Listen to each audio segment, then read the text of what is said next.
a 7-foot giant born in the filth of Flea Bottom, where starving children fight rats for scraps of bread. A boy with no name, no family, no future.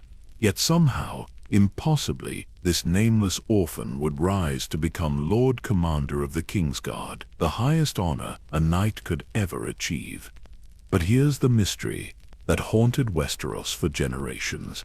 Was Ser Duncan the Tall ever truly knighted? Or did the greatest knight in the 7 kingdoms build his legendary reputation on a lie?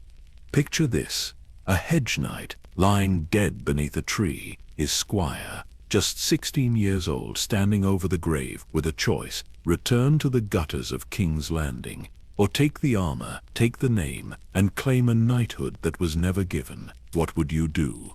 This is the story of Dunk and Egg, a friendship that defied every law of the realm. A low-born giant and a prince disguised as a bald squire, wandering the roads of Westeros together for 50 years, through tournaments and trials, through rebellions and plagues, through prophecies that spoke of dragons and doom. But every story must end, and theirs ended in flames at a place called Summerhall, a king obsessed with hatching dragons, a ritual gone catastrophically wrong, and a Lord Commander making one final choice to save his oldest friend or die trying. The smoke cleared. The palace lay in ruins. King Aegon V was dead. Prince Duncan was dead. And Ser Duncan the Tall, the hedge knight who became legend, was dead. But from those flames, a baby's cry echoed through the smoke. Prince Rhaegar Targaryen, born amid salt and smoke and fire, the prince that was promised, born from the ashes of the greatest tragedy House Targaryen had ever known. Tonight we journey through one of the most extraordinary tales in Westeros history, the complete story of Duncan the Tall, from homeless orphan to Lord Commander, a man who proved that honor matters more than birth, that true knighthood isn't about ceremonies or bloodlines, but about the choices we make when everything is on the line. Now, before we begin, I need to mention something. About 84% of you watching right now aren't subscribed. If you're enjoying these deep dives into the history of Westeros, it would mean the world if you'd hit that subscribe button. It genuinely helps me continue creating these stories for you. And please drop a comment letting me know where you're listening from and what time it is where you are. Whether you're winding down for bed in London or just starting your evening in Los Angeles, I love knowing this community spans the entire world. So go ahead, dim the lights, get comfortable under your blanket, maybe turn on a fan for that gentle background hum. Let's ease into this remarkable journey together. The tale of a boy who had nothing, who became everything. Our story begins in the year 196, after Aegon's conquest, or thereabouts. The 7 kingdoms are still healing from the first Blackfyre rebellion, a brutal civil war that tore the realm apart just years before. Dragons have been extinct for over a century. The Targaryen dynasty clings to power through tradition and legacy alone, not through fire and blood. In King's Landing, the capital city built by Aegon the Conqueror himself, there exists a place that smells of human waste, rotting fish, and desperation: Flea Bottom, the poorest, most wretched slum in all of Westeros. Narrow alleys choked with filth, buildings leaning so close together that sunlight barely reaches the muddy streets below. This is where orphans are born, and where most of them die before seeing their 5th year. One of those orphans survives.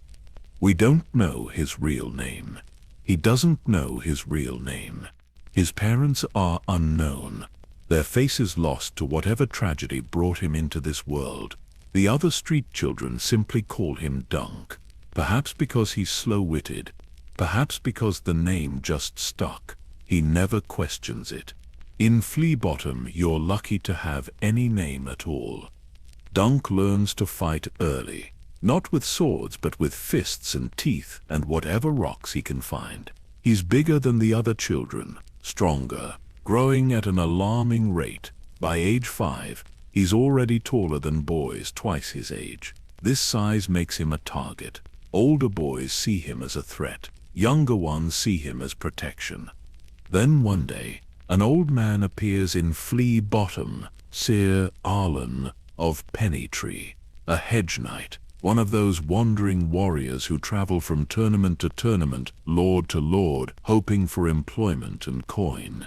Ser Duncan is ancient by any measure, his face weathered like old leather, his hands trembling slightly when he reaches for his sword, but his eyes are kind, and kindness is rarer than gold in Flea Bottom.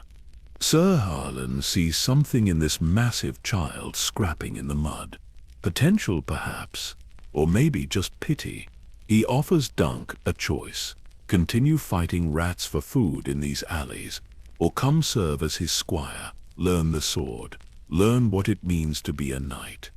Dunk doesn't hesitate. He's 5 or 6 years old, and he chooses the sword.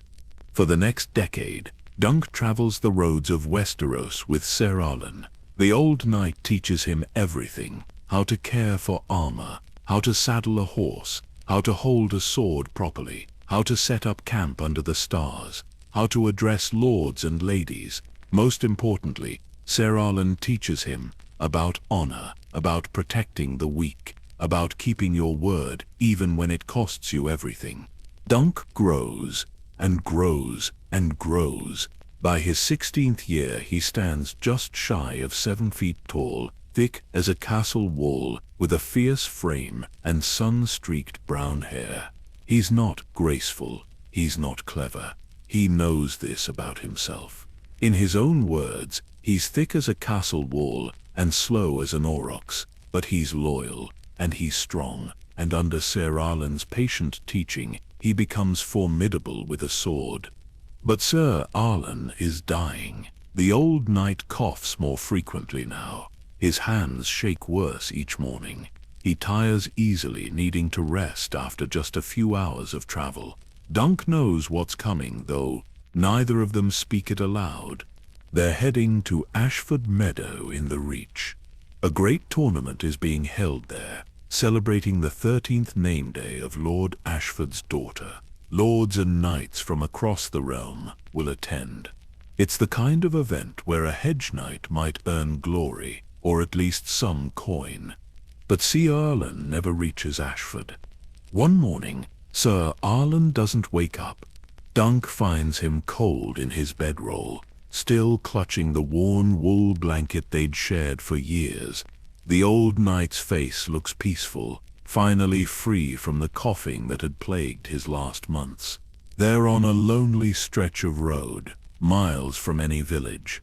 Just Dunk, the body of his mentor, and 2 horses grazing nearby. For a long time, Dunk just sits there. He's 16 years old, nearly 7 feet tall, and he has no idea what to do. His entire world has just ended. Ser Duncan was the only family he'd ever known, the only person who'd ever shown him genuine kindness.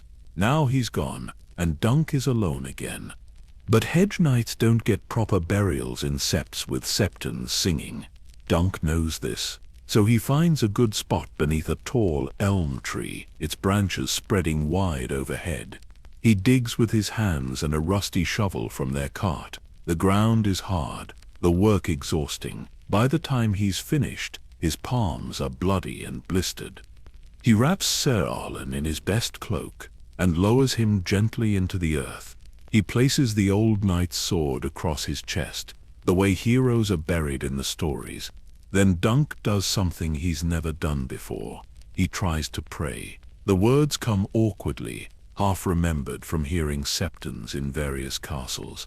He asks the 7 to be kind to Ser Duncan of Pennytree, who took in an orphan and made him more than he had any right to be. After filling in the grave, Dunk faces a choice that will define everything that follows. He has Ser Duncan's armor, old, worn, patched in a dozen places, but still serviceable. He has the old man's sword, its edge dulled from decades of use. He has Thunder, the warhorse, and Sweetfoot, the palfrey. He has a shield that needs repainting and maybe 20 coppers in a leather purse. What he doesn't have is a knighthood. Ser Arlen had always promised to knight him someday. "When you're ready," the old man would say, "when I'm certain you understand what it truly means." But that day never came. Ser Arlen died before speaking the words, before laying his sword on Dunk's shoulder and blessing him in the names of the seven. Without that blessing, Dunk is nobody, just a big squire with no master. He could return to King's Landing, back to Flea Bottom, back to fighting in the mud, or he could take the armor, take the identity, and continue to Ashford as though nothing had changed. It would be a lie, the biggest lie of his life. But what choice does he really have? Return to starving in the gutters? Watch everything Ser Arlen taught him fade away, wasted? Dunk stares at the fresh grave for a long time. The sun moves across the sky. Birds sing in the branches overhead. Finally he makes his decision. He straps on the armor.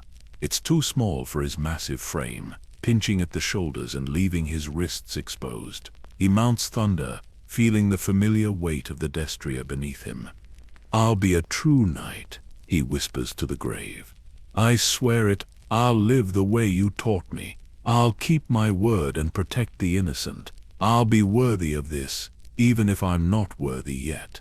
Then he turns Thunder's head toward Ashford and rides away, leaving Ser Arlen sleeping beneath the elm tree forever. The journey takes 3 more days. With each mile, Dunk rehearses his story. He's Ser Duncan the Tall now, not Dunk the Squire, not the Flea Bottom orphan. He's a knight, blessed by Ser Arlen before his death. That's the story. That's the lie he'll have to live. When he finally sees Ashford Meadow, his breath catches in his throat. He's never seen anything like this. The tournament grounds spread out across rolling fields, a temporary city of silk pavilions in every color imaginable.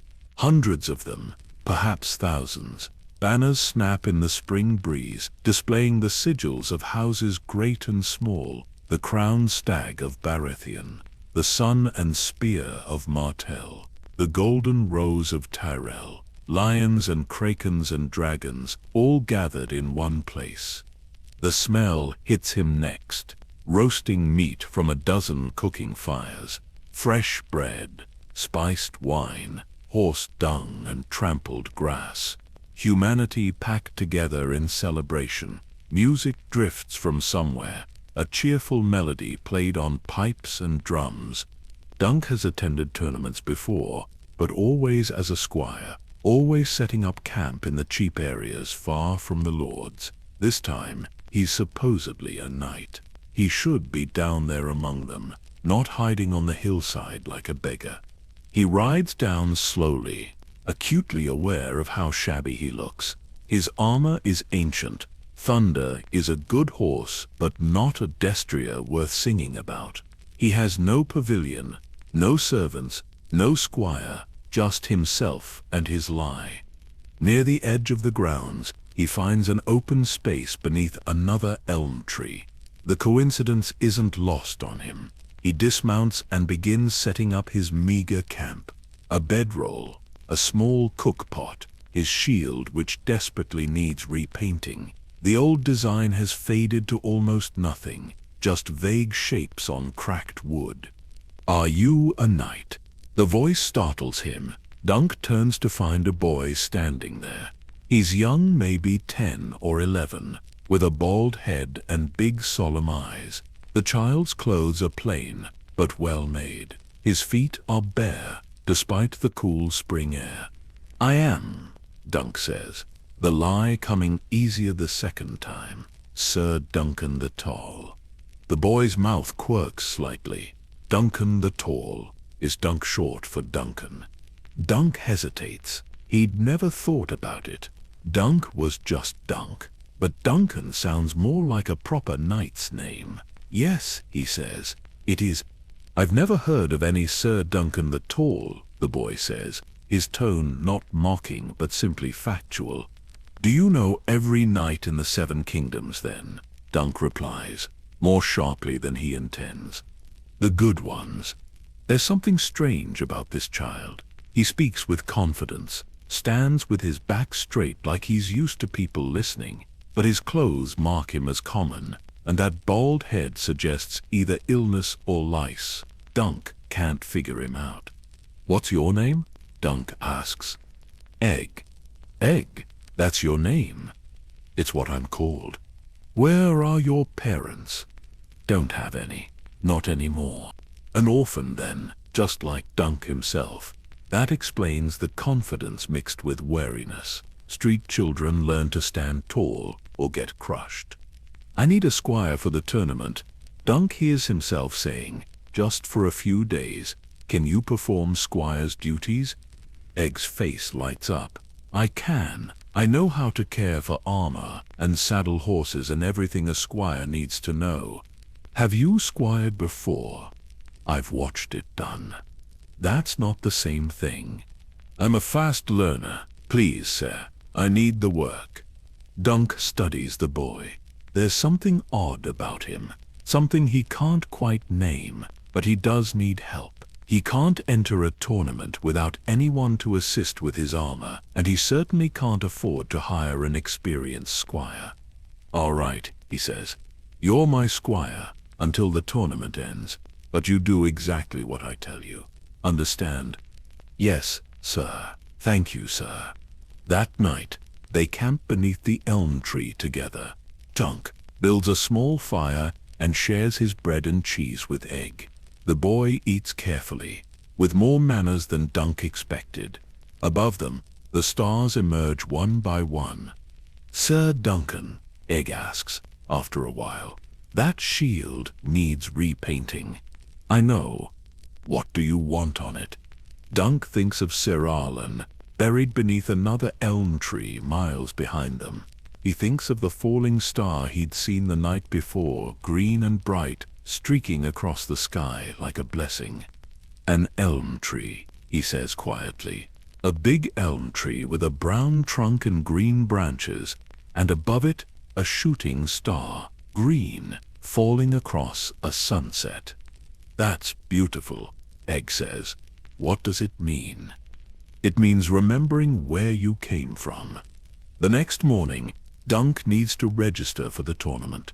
This is where his lie will truly be tested. Knights must prove their status to enter. They need someone to vouch for them, some lord or established knight who can confirm their legitimacy. Dunk has no one. He walks to Ashford Castle, Egg trailing behind him, and finds the steward taking registrations. His name is Plumber, a pinch-faced man with ink-stained fingers. A line of knights waits before him, each presenting their credentials. When Dunk's turn comes, Plumber looks him up and down with obvious skepticism. Ser Duncan the Tall. Of what house? No house, my lord. I'm a hedge knight.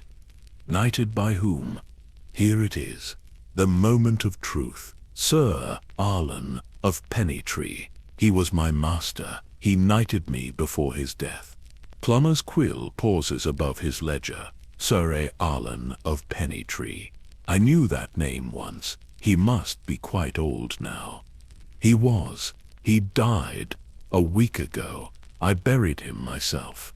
Convenient that there are no witnesses to your knighting. Dunk's hands clench into fists. Are you calling me a liar?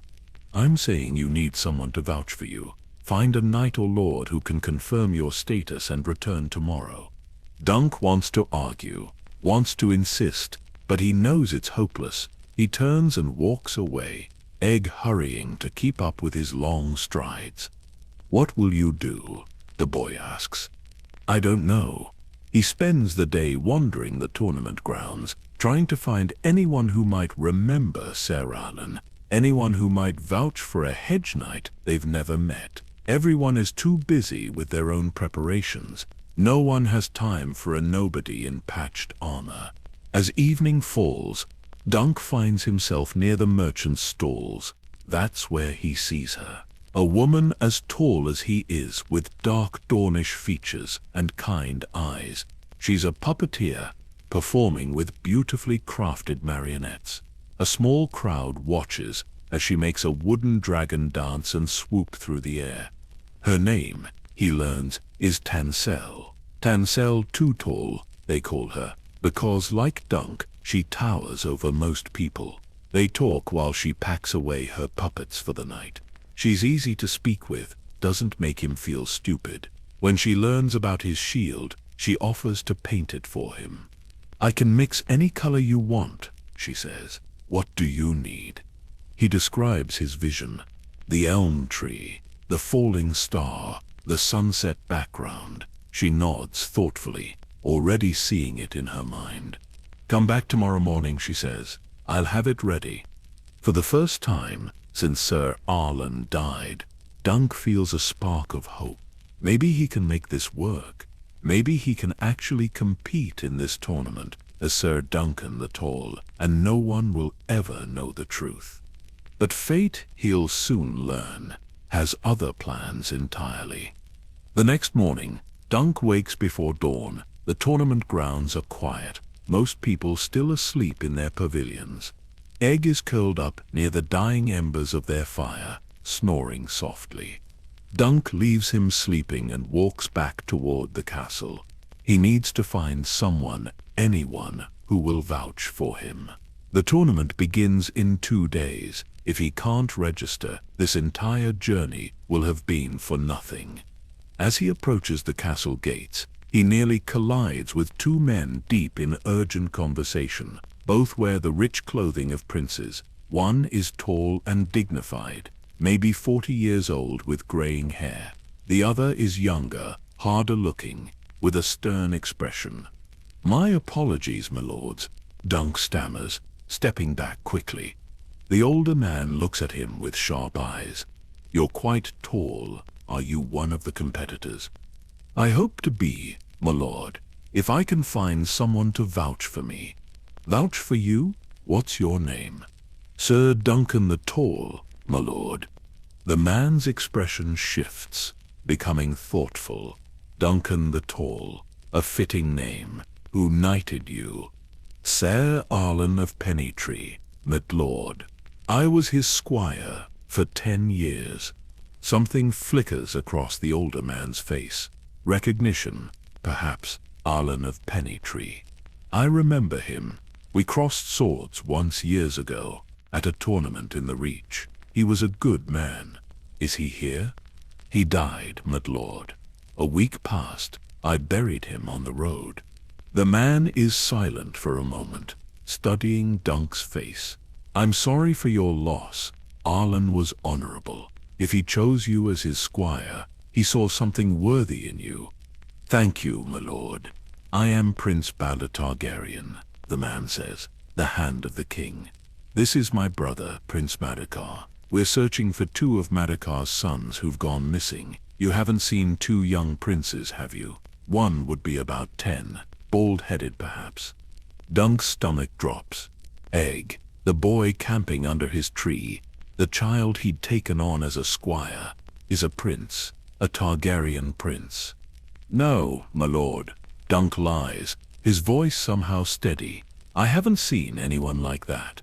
Prince Maekar looks skeptical, but Baisila simply nods. "If you do, please inform the castle immediately. Now about your registration. Plumber is requiring a voucher." "Yes, my lord." "I'll vouch for you, Sir Duncan. Any man Arlan trained deserves a chance to prove himself. Come, we'll speak to Plumber together." Within an hour, Dunk is registered for the tournament. Prince Bandalor's word carries absolute authority. Plumber makes the notation in his ledger without further questions, though his expression suggests he still doubts Dunk's legitimacy. When Dunk returns to camp, Egg is awake and cooking oatcakes over the rebuilt fire. The boy looks up with his usual solemn expression. "Did you register?" he asks. "I did." "Who vouched for you?" Dunk sits down heavily. "Prince Baelor Targaryen. He's looking for 2 of Prince Madakar's sons. They've gone missing." Egg continues cooking, not meeting Dunk's eyes. The silence stretches between them. "You're one of them, aren't you?" Dunk says quietly. "You're Prince Aegon Targaryen." The boy's hand still on the cooking pan. For a long moment, he doesn't respond. Then he nods, just barely. "Why?" Dunk asks. "Why run away to Squire for a hedge night?" "Because I wanted to see the realm," Egg says, his voice small. "Not from inside castle walls or surrounded by guards. I wanted to know what it's really like. And my father, he's so stern, he never lets me do anything. Your father is a prince. He has responsibilities, so do you." "I know, but I'm fourth in line for the throne. My grandfather is king. My uncle Baelor will be king after him. My father after that, then my brothers. I'm nobody important. You're a prince of the blood. That makes you very important. Please don't send me back," Egg says, and now there are tears in his eyes. "Not yet. I'll be a good squire. I promise. I'll do everything right. Just let me stay for the tournament." Dunk should march him to the castle immediately. Keeping a prince without permission could be considered kidnapping. But looking at Egg's desperate face, he remembers being a boy himself, trapped in Flea Bottom with no choices, no freedom. "If you stay," Dunk says slowly, "you do exactly as I say. No arguments. And after the tournament, you go back to your father." "I will, I promise. And you keep your identity secret.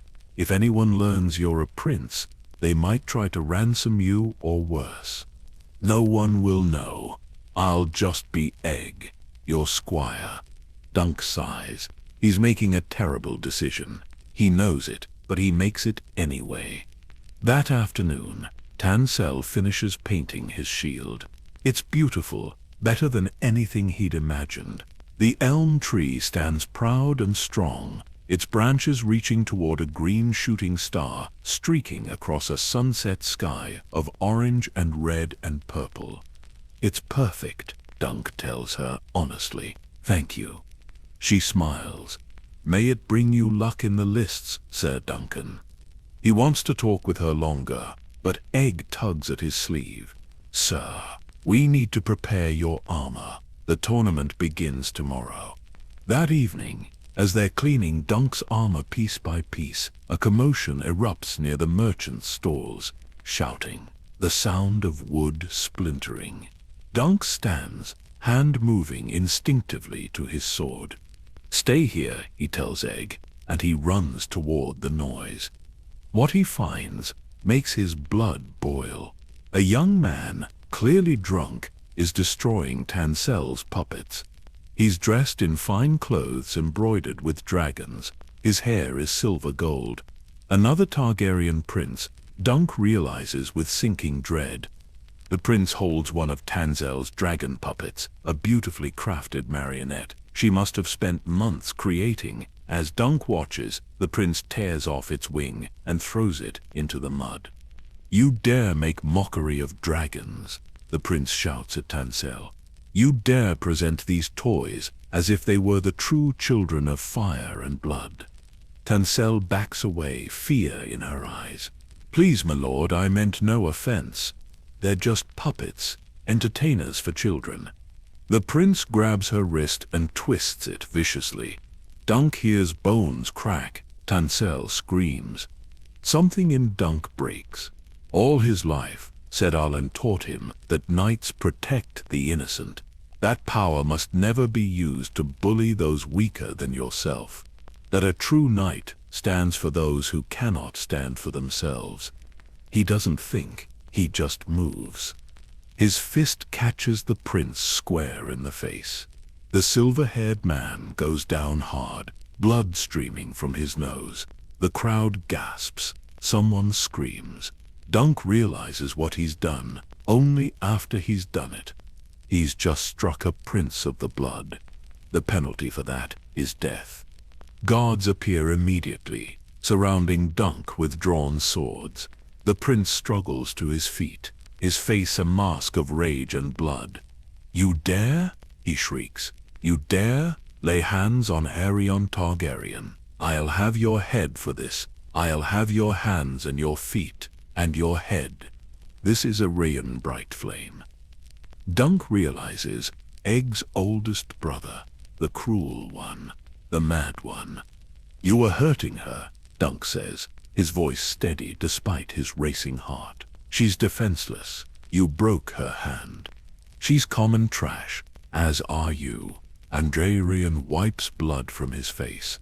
"Cards, take him, throw him in chains. I want him to suffer before he dies." The guards hesitate. They saw what happened. They know a Tyrion was in the wrong, but he's a prince, and Dunk is nobody. Then a voice cuts through the crowd. "What is the meaning of this?" Prince Bassi Law pushes through. With Prince Massey Carr close behind, they take in the scene. Agorion's bloody face, Tansel cradling her broken hand, Dunk surrounded by guards, the destroyed puppets in the mud. "Tyrion," Bala says quietly, "what did you do?" "This peasant attacked me, for no reason. I want him executed." "Liar," Tansel shouts, tears streaming down her face. "He was destroying my work. He broke my hand. This knight tried to help me." Battala looks at Dunk. "Is this true, Ser Duncan?" "Yes, my lord.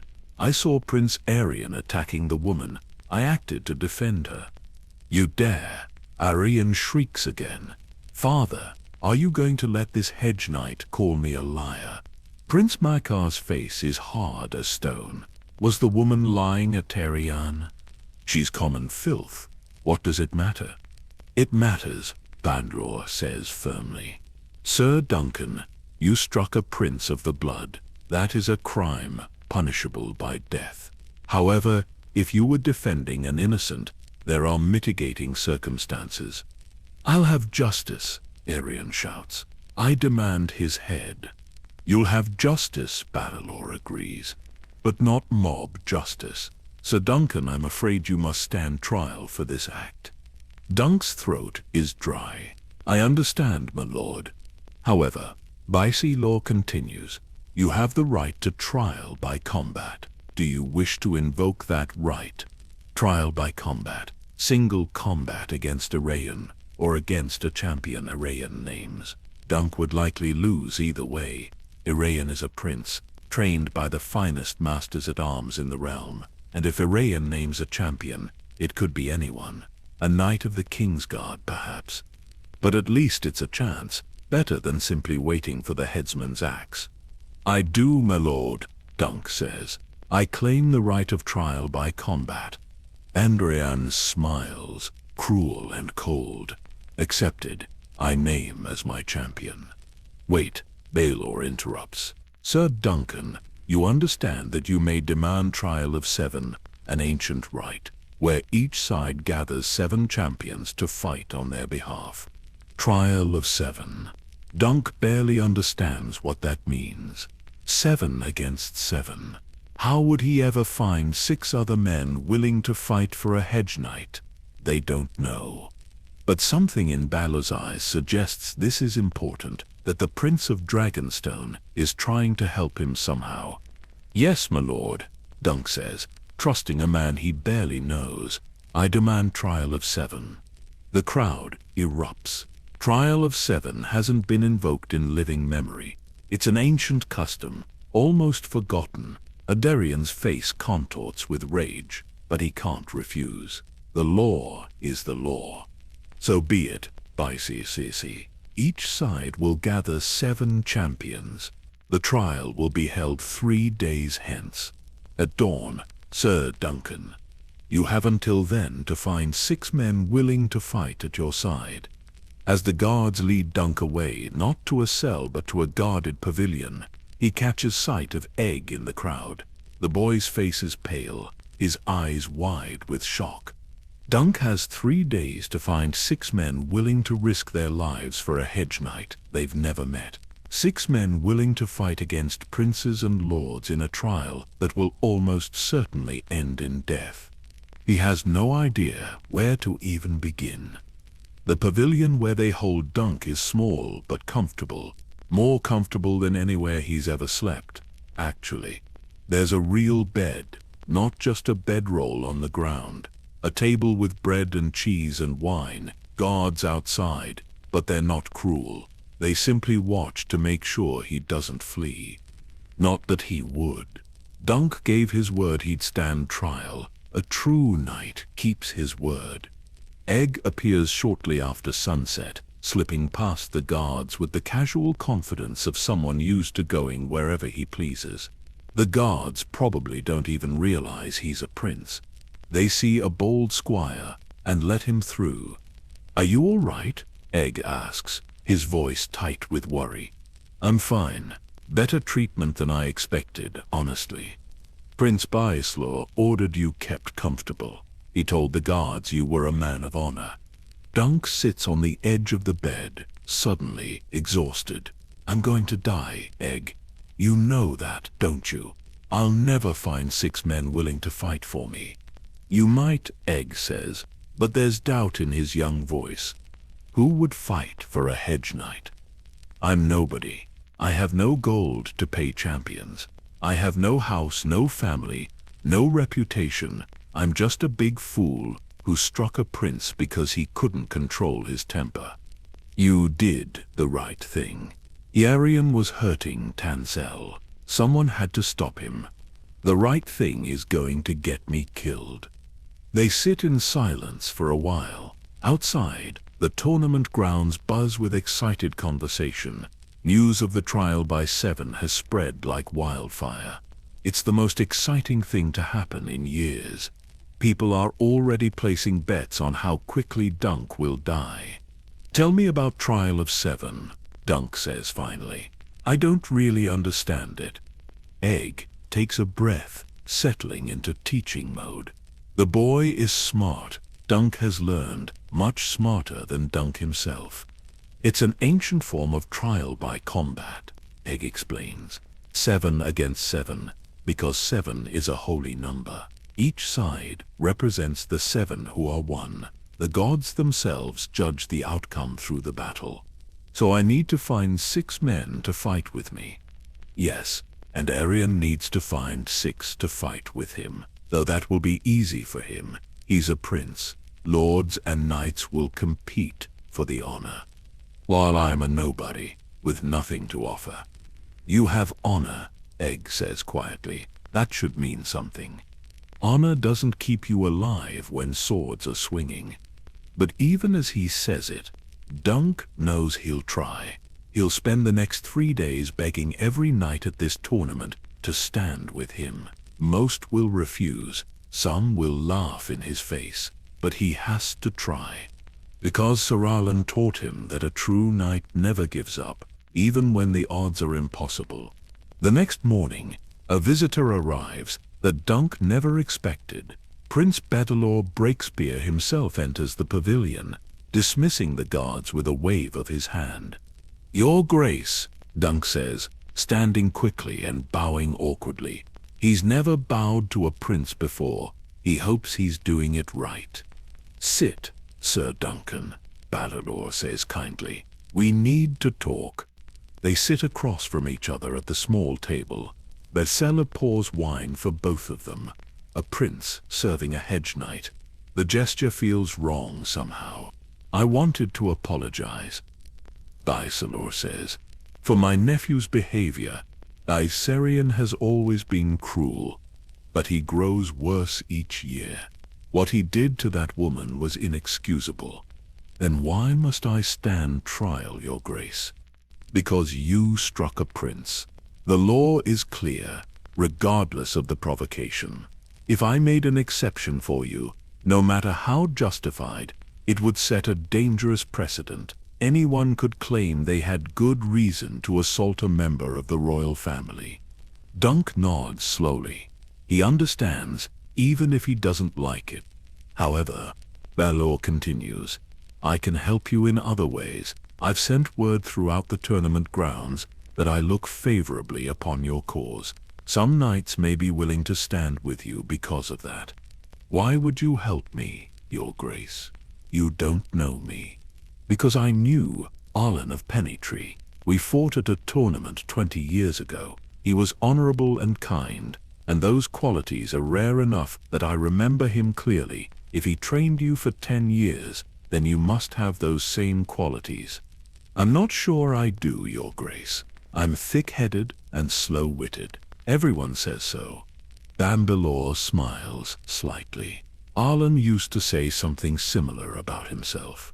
He called it honest simplicity. In a world full of clever men playing complicated games, sometimes simple honesty is the greatest strength of all. That won't help me win a trial by 7. Perhaps not, but it might help you find the men you need. After Badder leaves, Dunk spends the day meeting with potential champions. Egg spreads word that Ser Duncan the Tall seeks men to fight at his side. A few knights come out of curiosity, but none agree to fight. You seem like a good lad, one older knight tells him, but I'm not dying for a stranger. Another is more blunt. You struck a prince. You deserve what's coming. By evening, Dunk has exactly 0 champions, just himself. He'll have to face 7 opponents alone, which isn't a trial by 7 at all.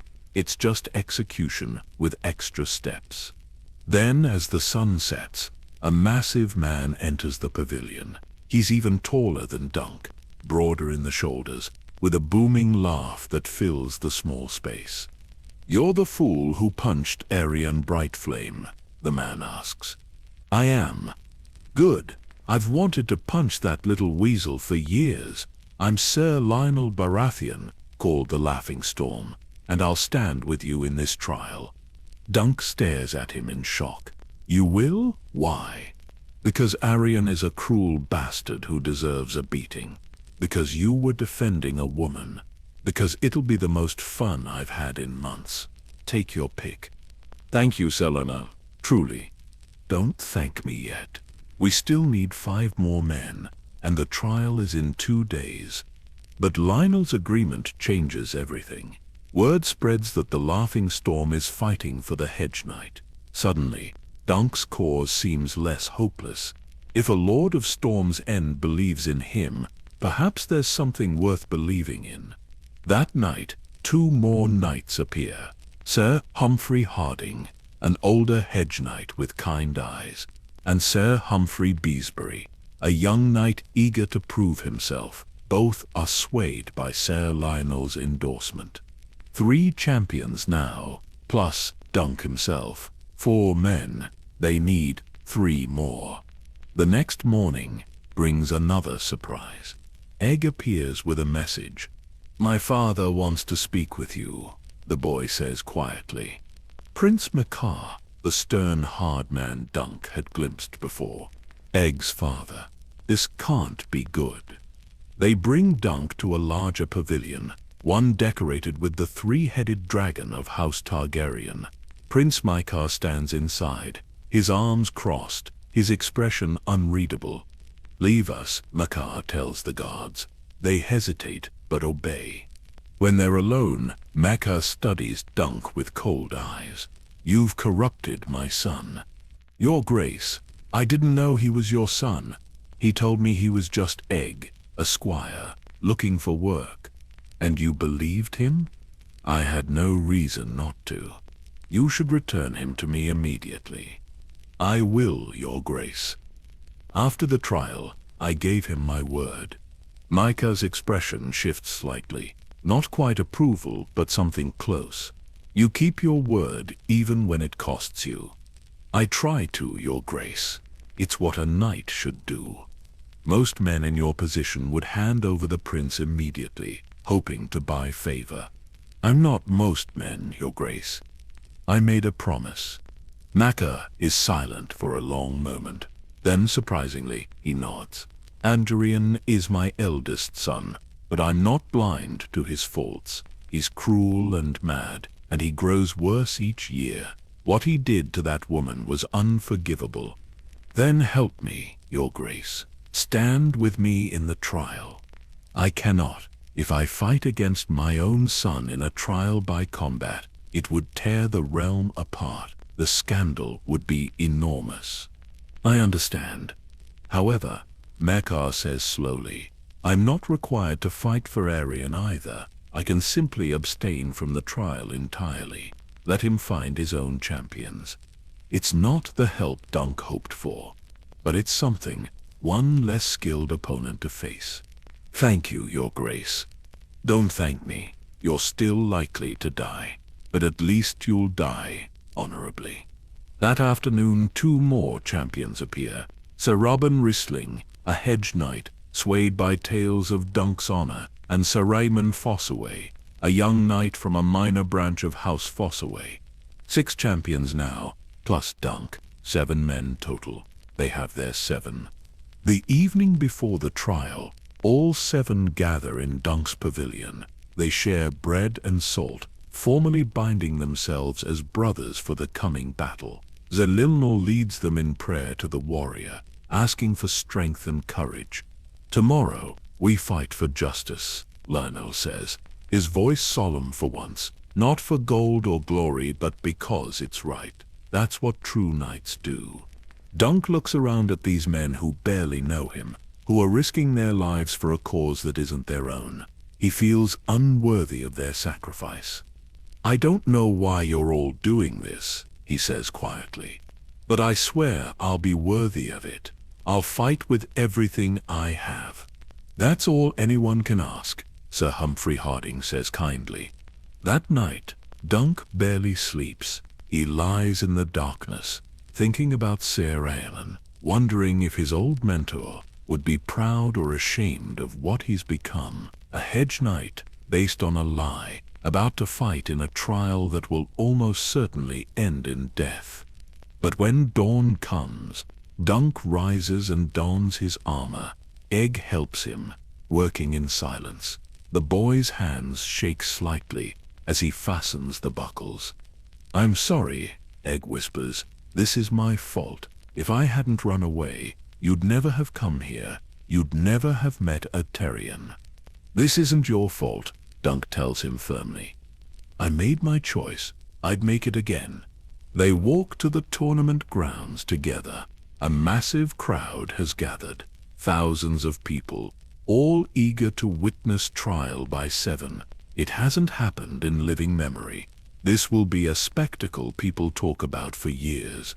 The 7 champions gather on one side of the field.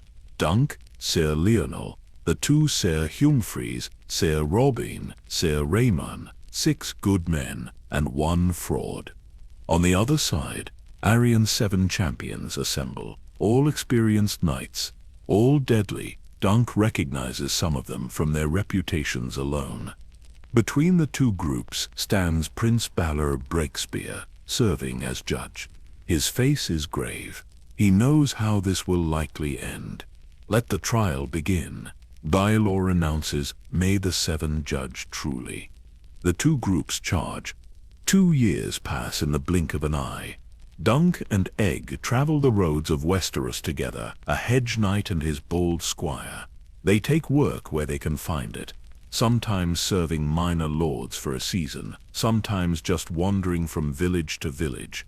Egg teaches Dunk to read, laboriously, 1 word at a time. Dunk teaches Egg how to survive without servants, how to set snares for rabbits, how to sleep under the stars without freezing.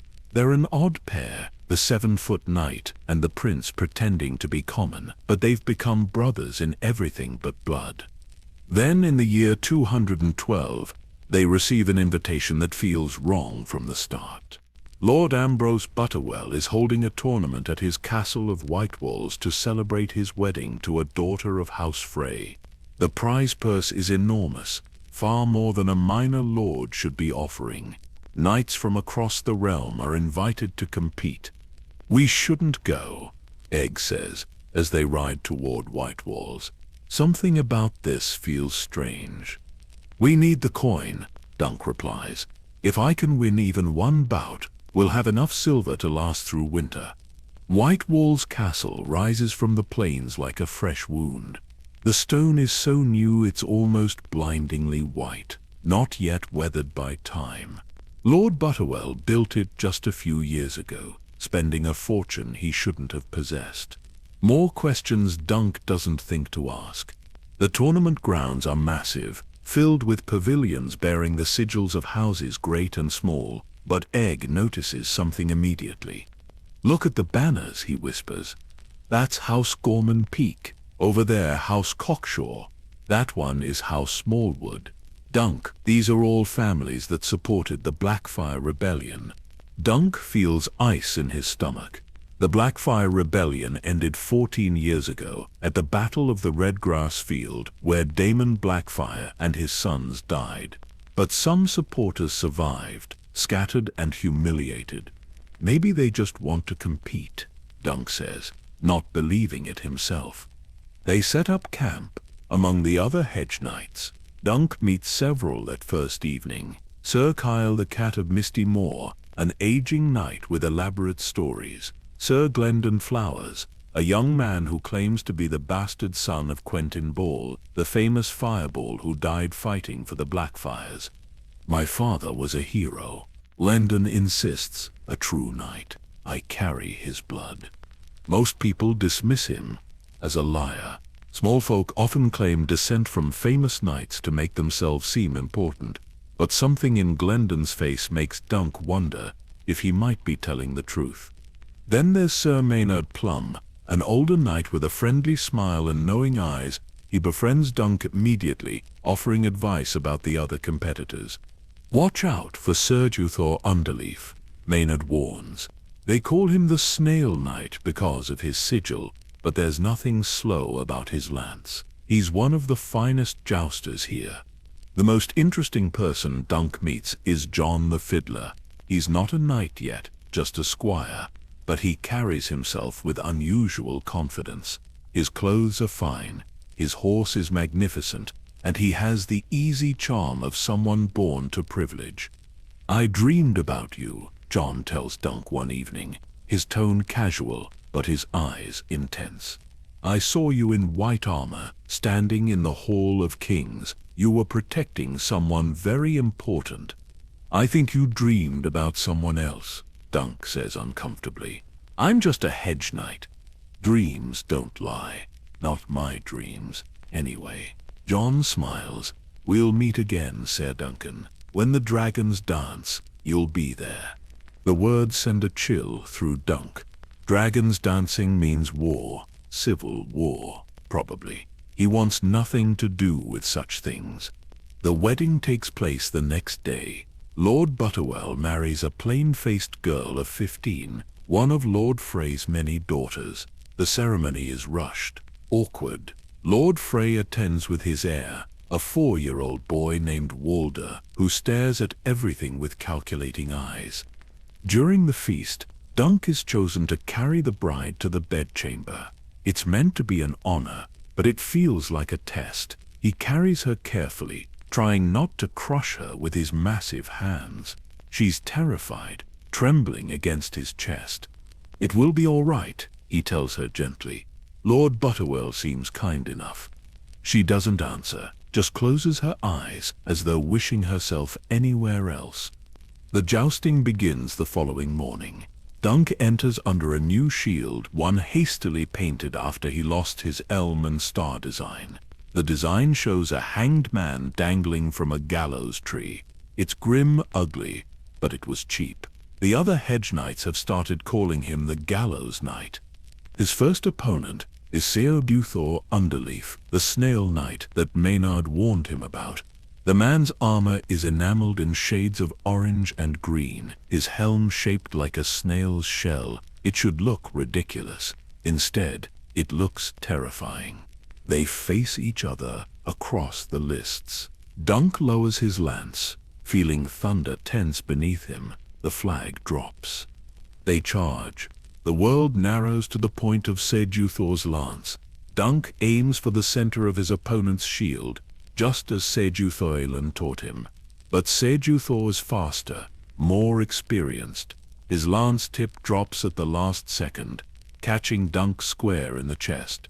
The impact lifts Dunk from his saddle. He flies backward, the world spinning, then crashes to the ground hard enough to drive the air from his lungs. His head rings inside his helm. Darkness swims at the edges of his vision. When he wakes, he's lying in his pavilion. Egg hovers over him, his face tight with worry. "You've been unconscious for hours," Egg says. "I thought you were dead." I feel dead. Every part of Dunk's body aches. His chest feels like someone drove a hammer into it. "You need to rest. You might have cracked ribs." But Dunk can't rest, because as his head clears, he realizes Egg is alone. The boy never leaves him alone when he's injured. "Where were you?" Dunk asks. Egg hesitates. "I went to speak with someone, to ask about the other competitors." "Who?" "Just another squire. It doesn't matter." But it does matter, because that night, Egg disappears. Dunk searches everywhere. He asks other hedge knights if they've seen a bald boy. He checks the stables, the merchant stalls, every pavilion he can find. Nothing. Egg is gone. Panic sets in. Egg is a prince. If someone discovered his identity, they might ransom him, or worse, use him as a pawn in whatever game is being played at this tournament. As Dunk searches, he hears rumors. A dragon egg has gone missing from Lord Butterwell's collection, a priceless artifact, stolen from the castle. Guards are searching everyone. Suspicion falls on Ser Glendon Ball, the bastard who claims descent from Fireball. They arrest him, throw him in chains. But Dunk knows Glendon didn't take it. The young man was with other knights when the theft occurred. Someone is using him as a scapegoat. Then, Dunk is attacked. A figure jumps him in the darkness between pavilions. A knife flashes. Dunk barely deflects it, his size and strength saving him. He grabs his attacker and slams him against a post. It's Alan Cockshaw, a minor knight he'd noticed hovering around the edges of events. The man's eyes are wide with fear. "Who sent you?" Dunk demands. "I won't tell you anything. Then I'll break every bone in your body until you do." Cockshaw's courage evaporates.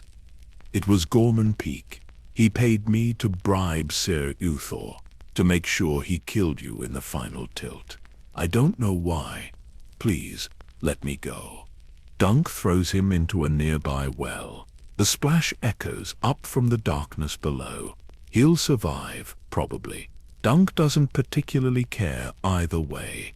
Gorman Peak, a man who lost lands and titles after the Blackfyre rebellion. A man with every reason to hate the Targaryens, and he wanted Dunk dead. Why? Unless he knows who Egg really is. Dunk runs toward the castle, his injuries forgotten. He has to find Egg before something terrible happens. He finds Ser Maynard Plum along the way. The older knight seems unsurprised by Dunk's panic. "Your squire is in the sept," Maynard says calmly. "With Lord Butterwell. I'd hurry if I were you." "How do you know that?" Maynard's smile is strange, almost sad. "I know many things, Sir Duncan. Now go. Your prince needs you." Dunk bursts into the sept to find Egg standing over Lord Butterwell, who cowers on the floor. Another man lies dead nearby, blood pooling beneath his body. Black Tom Heddle, Lord Butterwell's son by law. "What happened?" Dunk gasps. "He tried to kill me," Egg says, his voice shaking. "He knew who I was. He was going to murder me, to start a war between my father and Lord Butterwell. I had to defend myself." Dunk looks at the body. Black Tom is very dead, his throat opened by a knife. Egg's knife, still clutched in the boy's trembling hand. "We need to leave," Dunk says. "Now, they'll catch us," Lord Butterwell whimpers. "Gorman Peak, he'll kill us all. Then come with us. We'll get you to safety." They run from the sept, Dunk carrying Butterwell, Egg running alongside, but they don't get far before they're surrounded. Not by Peak's men, but but by royal soldiers, hundreds of them, appearing from the darkness like ghosts. At their head rides a man Dunk recognizes, Brynden Rivers, called Bloodraven, the king's hand, the most feared man in Westeros.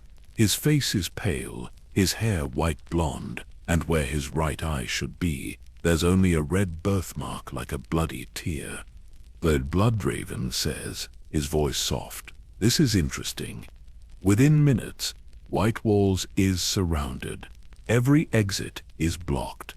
Bloodraven's soldiers move through the crowds, arresting specific people, Gorman Peak, several other lords, and John the Fiddler, who doesn't resist. "Did you know?" Dunk asks Sir Maynard, who stands beside him watching the arrests. "Know what?" Maynard's eyes gleam with amusement. "Who he is, John the Fiddler. That's Daemon Blackfyre, isn't it? The son of the Pretender." "Very clever, Sir Duncan. Yes, John is Daemon II. This tournament was cover for a rebellion. The dragon egg was meant to be a symbol, proof of legitimacy, but someone miscalculated." "Who?" Maynard gestures toward Bloodraven. "He did. He let this entire conspiracy unfold, so he could catch everyone involved at once. Rather elegant, really. And you, who are you, really?" For just a moment, Maynard's face shifts. His features blur, becoming someone else entirely. Bloodraven's face, smiling back at him. Then Maynard is Maynard again. "I'm whoever I need to be," he says. "Magic has its uses." Dunk's blood runs cold. Bloodraven has been among them the entire time, watching everything, manipulating events. The whole tournament was a trap. Daemon Blackfyre is taken away in chains. The dragon egg is recovered from where it was hidden. Lord Butterwell loses everything. Bloodraven orders White Walls torn down, the white stones scattered so no trace remains. But Dunk and Egg are released. Bloodraven speaks to them briefly before they leave. "Take care of the prince," he tells Dunk. "He's more important than you realize. The realm will need him someday." "Why did you let this happen?" Dunk asks. "You could have stopped it before it started." "I needed to know who was loyal and who was not. Now I do." Bloodraven's one good eye fixes on Dunk. "Your prince trusts you. That's rare. Don't betray that trust." They ride away from White Walls as dawn breaks. Egg is quiet, processing everything that happened. He killed a man last night. He's only 12 years old, and he killed a man in self-defense. "Will you tell my father?" Egg asks finally. "What would I tell him? That you defended yourself against someone trying to murder you, that you survived a rebellion that was crushed before it began. He'd be proud of you." "He's never proud of me." "Then he's a fool." They ride in silence for a while.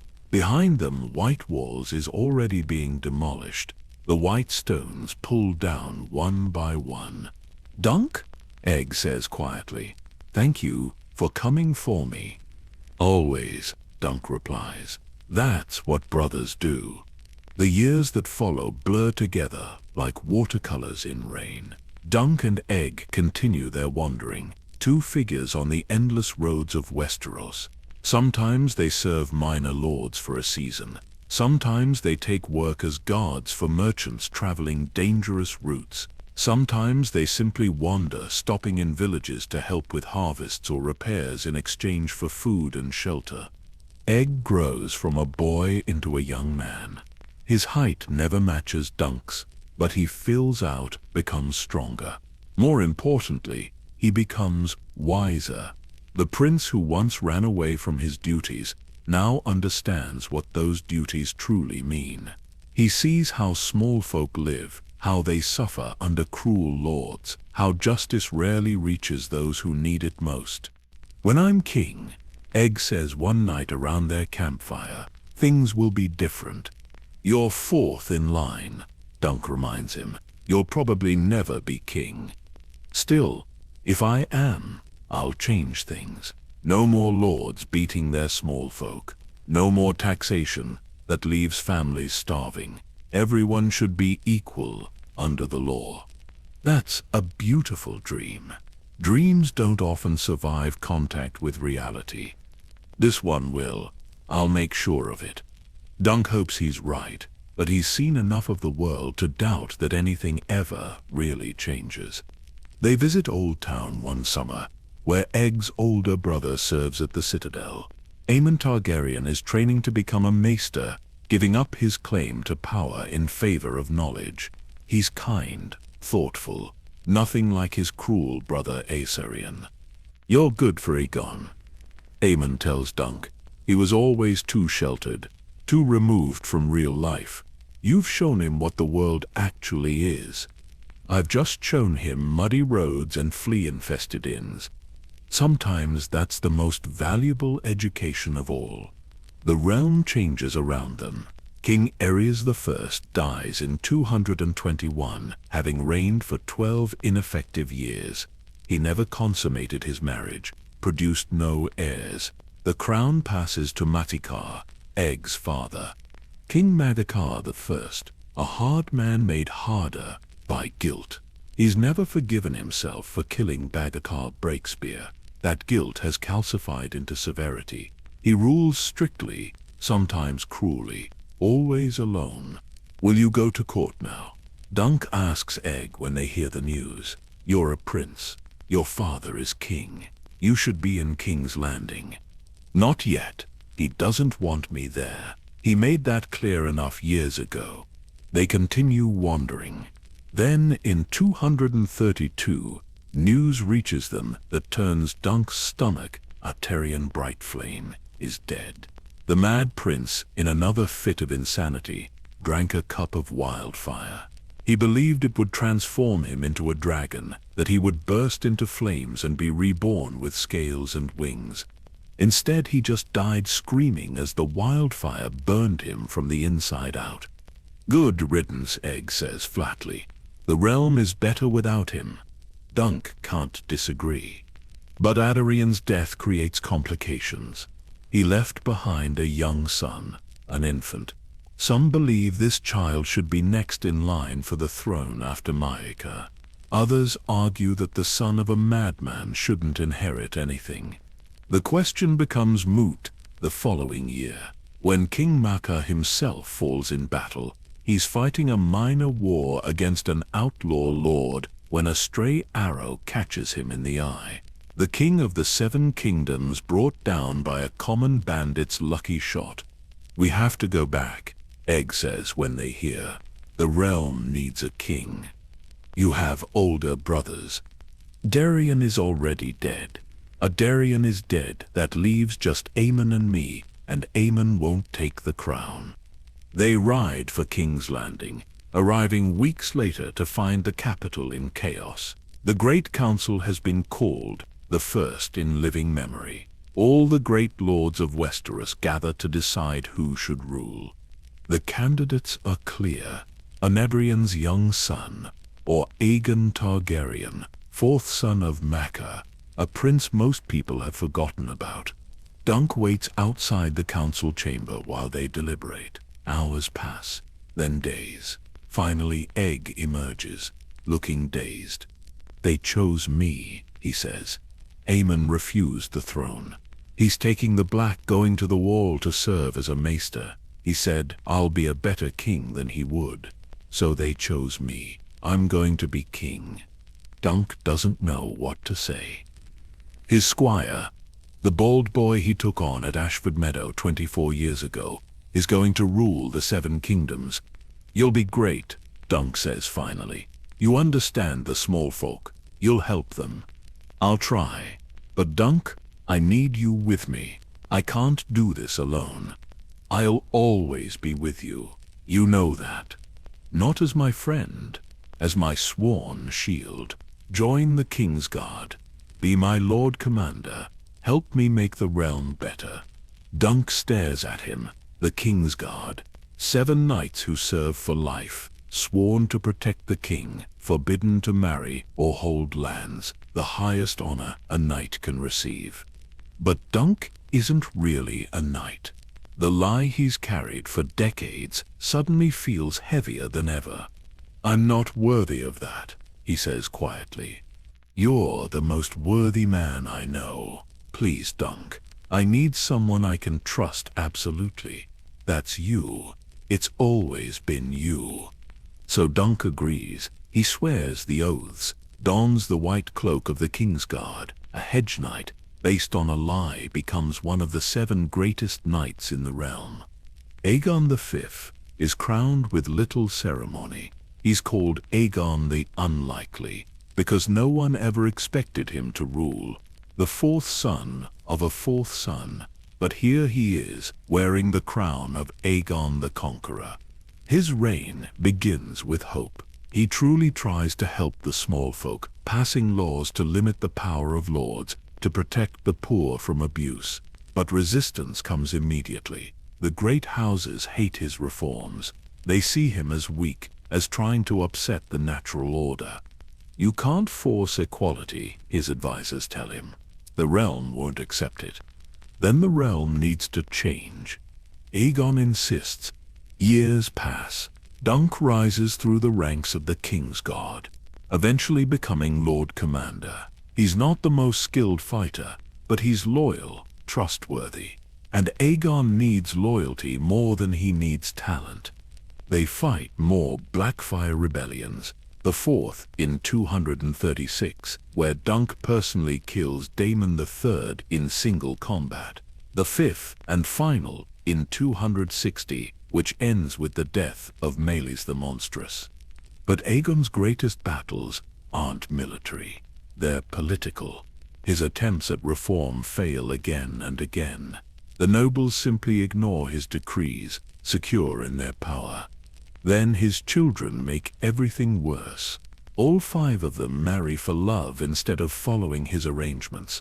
His eldest son Duncan, named after Dunk himself, falls in love with Jenny of Oldstones.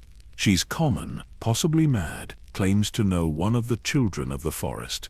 Prince Duncan gives up his claim to the throne to marry her. The betrothal to Lord Lionel Baratheon's daughter is broken. Lionel, the laughing storm who fought beside Dunk at Ashford, declares himself Storm King and rebels. Dunk has to face his old friend in trial by combat. It's brutal, painful, 2 old men battering each other while the realm watches. Dunk wins, but there's no joy in it, just exhaustion and sadness. "I'm sorry," Lionel says after yielding, "but my honor demanded it." "I know, so did mine." The rebellion ends, but the damage is done. Aegon's authority is shattered. No one respects him anymore. His reforms have failed. His children defied him. He's called the Unlikely for a reason. He was never supposed to be king, and increasingly, people wish he wasn't. Through it all, Dunk remains beside him. 50 years of friendship. 50 years of shared struggles. They're both old now, their bodies failing, their best years behind them. But Aegon has one final dream, one last desperate attempt to restore Targaryen power. He wants to bring back dragons. The obsession begins gradually, like poison seeping into water. At first, it's just idle comments. Aegon wondering aloud what the realm would be like if dragons still lived, remembering stories of his ancestors flying into battle on dragonback. With dragons, they'd have to listen. Aegon says one evening, they're in the king's private chamber. Just the 2 of them. No guards, no courtiers, just 2 old friends drinking wine. "I could enforce my reforms. I could actually help people." "Dragons are dead," Dunk says gently. "They've been dead for over a century. You can't bring them back. My ancestors did. They hatched eggs. Why can't I? Because it's dangerous. Remember what happened to your brother Aerion? Aerion was mad. I'm not mad. I just want to help my people." But the distinction between determination and madness becomes increasingly blurred as years pass. Aegon begins collecting dragon eggs from across the realm. 3 of them, ancient and petrified. He consults pyromancers and sorcerers. He reads forbidden texts about Valyrian blood magic. Dunk watches this descent with growing dread. He tries to talk sense into his oldest friend, but Aegon won't listen anymore. "You don't understand," the king says. "You're not Targaryen. You don't feel what I feel. Dragons are in our blood. They're part of us. Without them, we're nothing. You're the king. That's not nothing. I'm a king no one respects, a king whose own children defy him, a king whose reforms are ignored. What good is a crown if it comes with no power?" Jenny of Allstones makes everything worse. Prince Duncan's wife brings her friend to court, an ancient dwarf woman they call the Ghost of High Heart. She's a woods witch, possibly one of the children of the forest, possibly just insane. But she speaks prophecies that Aegon desperately wants to believe. "The prince that was promised shall be born of Eris and Rhaella's line," she declares one night. "Born amid salt and smoke beneath a bleeding star, he shall wake dragons from stone." Aerys is Aegon's second son, his heir. Rhaella is Aerys' sister. The prophecy convinces Aegon to arrange their marriage brother to sister in the old Targaryen tradition. Never mind that they don't love each other. Never mind that Rhaella loves someone else. The prophecy must be fulfilled. Dunk hates this. He's seen what prophecy does to people, how it twists their judgment, makes them do terrible things in pursuit of impossible futures. "You're hurting your own children," he tells Aegon. "Aerys and Rhaella don't want this marriage. They'll understand eventually. This is bigger than personal happiness. This is about the future of our house." Is it? Or is it about your ego, your need to be remembered as the king who brought back dragons? It's the first truly harsh thing Dunk has said to Aegon in 50 years. The king's face goes pale, then red. "Get out. Your grace." "I said get out. You're my lord commander, not my father. You don't get to lecture me." Dunk leaves. They don't speak for a week afterward. When they finally reconcile, something has broken between them that will never fully heal. The years crawl by. Aegon's hair goes white. His hands develop tremors. He coughs more frequently, a wet rattling sound that suggests his time is growing short. But he won't abandon his obsession with dragons. Dunk develops his own problems. Dreams vivid and terrifying. He's standing in a great hall, flames everywhere, screaming, people burning alive. He tries to run to help, but the smoke chokes him. He wakes gasping, his heart racing. The dreams come more frequently as time passes. Always the same images: fire, death, a palace consumed. Sometimes he sees Aegon in the flames, reaching out. Sometimes he sees himself, burning. They're just nightmares, he tells himself. Old men have nightmares. But he doesn't believe it. Something deep in his bones tells him these dreams mean something. They're warnings of some approaching disaster. In 259, everything comes to a head. Princess Rhaella, Aegon's granddaughter, is pregnant with her first child. The birth is expected any day. Aegon decides this is the perfect time. The prince that was promised will be born, and simultaneously, dragons will return to the world. He summons everyone to Summerhall, his favorite residence, a beautiful palace in the Dornish marches, built for pleasure rather than war. The whole family will gather there. They'll celebrate the birth and the return of dragons together. Don't do this, Dunk begs one final time. Please, Egg, I'm asking as your friend, abandon this plan. I can't. Everything is ready. The pyromancers know what to do. The eggs are prepared. This will work. And if it doesn't, then I'll die trying. But at least I'll have tried. At least I won't spend my last years wondering what might have been. There's no arguing with that kind of determination. Duncan can only follow as they travel to Summerhall. His dreams intensify during the journey.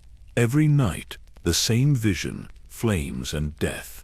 He wakes screaming, scaring the other Kingsguard. "Are you all right?" one of them asks. "Fine, just old age catching up with me." But he's not fine. He's terrified, in a way he's never been before. Not at Ashford when he faced trial by 7. Not at White Walls when Blackfyre plotted rebellion. This is different. This feels like doom approaching on iron wheels, unstoppable and inevitable. They reach Summerhall on a beautiful spring day. The palace gleams in the sunlight, its towers graceful and welcoming, gardens full of flowers, fountains playing in courtyards. It should feel peaceful. Instead, it feels like a tomb waiting to be filled. The family gathers, Prince Duncan and Jenny, Prince Jenharis and Princess Rala, heavy with child, various Kingsguard members, servants and maesters, all the pyromancers Aegon has hired, carrying their jars of wildfire. That night, Rhaella's labor begins. The maesters usher her to a birthing chamber while everyone else waits anxiously. This is it, the moment Aegon has been preparing for. The ritual begins in another part of the palace. Dunk stands guard outside the chamber where it's happening. He can hear chanting in Valyrian, words he doesn't understand. He can smell wildfire, sharp and chemical. The air grows oppressively hot despite the evening coolness. His dreams, suddenly, make perfect sense. This is the place he's been seeing, Summerhall, and tonight it's going to burn. He should run. Every instinct screams at him to flee, but Aegon is in that chamber. His friend of 50 years, his king, his brother, in all but blood. Dunk has never run from anything in his life. He's not starting now. The warning signs appear years before Summerhall, subtle at first, then impossible to ignore. It starts after a particularly humiliating session with the small council. Lord Royce openly laughs at one of Aegon's proposed reforms, calling it the fantasy of a naive child. Other lords nod in agreement. The king sits on his throne, powerless to enforce his own decrees, watching his authority crumble. That night, Aegon pulls out an ancient tome from the royal library. Dunk finds him in his chambers at dawn, still reading by candlelight, his eyes bloodshot. "Do you know what this is?" Aegon asks without looking up. "A history of dragon lords, how they commanded respect not through birthright or tradition, but through fire. When Aegon the Conqueror spoke, people listened because Balerion the Black Dread stood behind him. That was 2 centuries ago. Power doesn't change, only its form does. My ancestors ruled through strength. I'm trying to rule through justice, and look where it's gotten me. Nowhere." Dunk pulls up a chair, his knees protesting. They're both getting old, both feeling mortality creeping closer. "You've helped thousands of people. The small folk love you. The small folk can't enforce laws. The nobles ignore me because they know I have no teeth. But with dragons, Aegon's eyes gleam with something Dunk doesn't recognize. With dragons, everything changes. The books multiply. Aegon commissions expeditions to Valyria's ruins, sends ships to distant Ashai searching for knowledge. Most return empty-handed or don't return at all. But a few bring back fragments, partial rituals, incomplete instructions, enough to feed hope without providing certainty. The pyromancers become regular visitors to the Red Keep, as Aegon consults them constantly, asking about wildfire, about heat, about the precise conditions needed to hatch dragon eggs. They tell him what he wants to hear, because contradicting a king is dangerous. "Your Grace, theoretically, it's possible," one pyromancer says. "Sufficient heat combined with certain catalysts, blood magic, perhaps."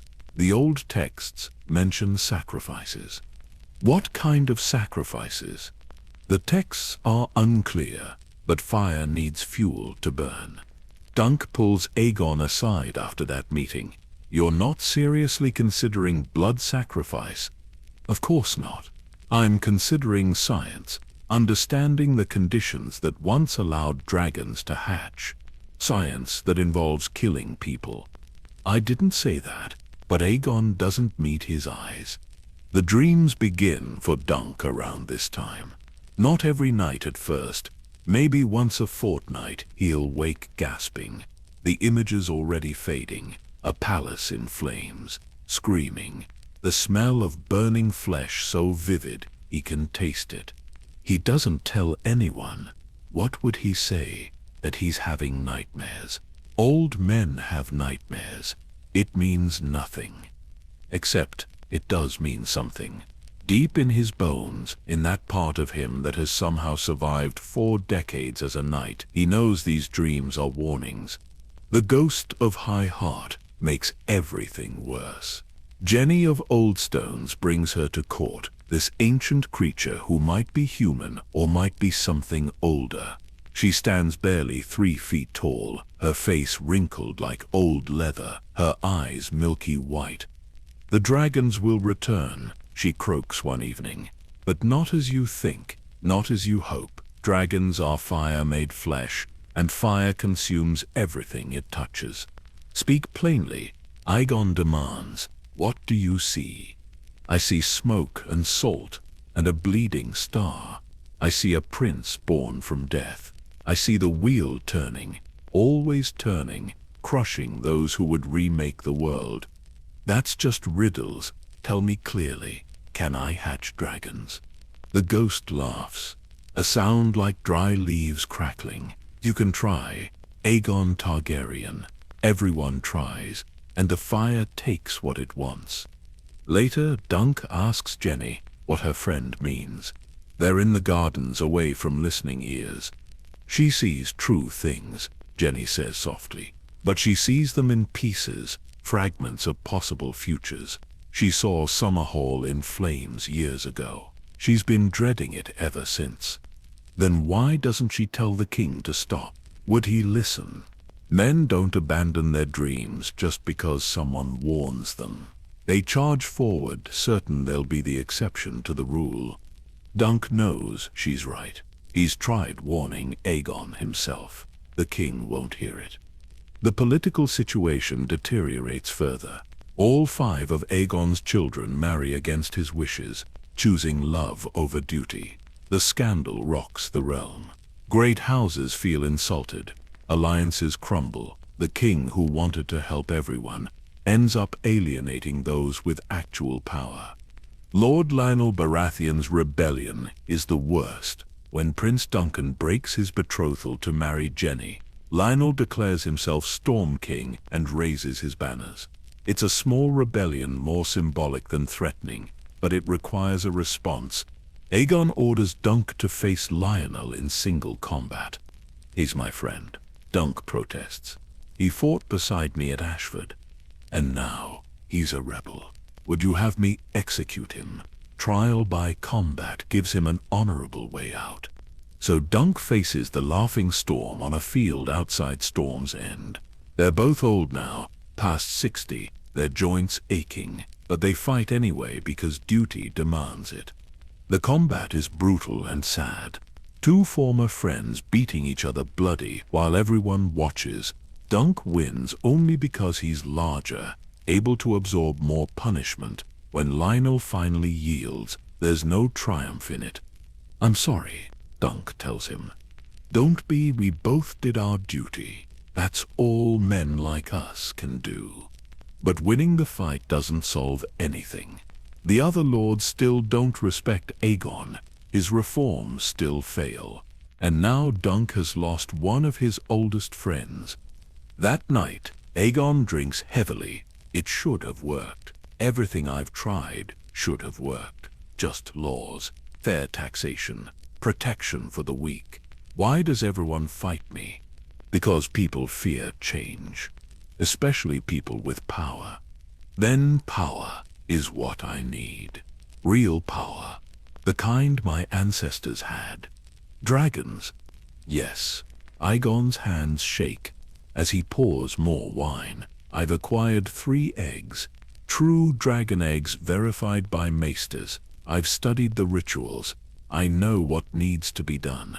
What needs to be done? Heat. Intense heat. Wildfire can provide that. And blood. The blood of kings. My blood.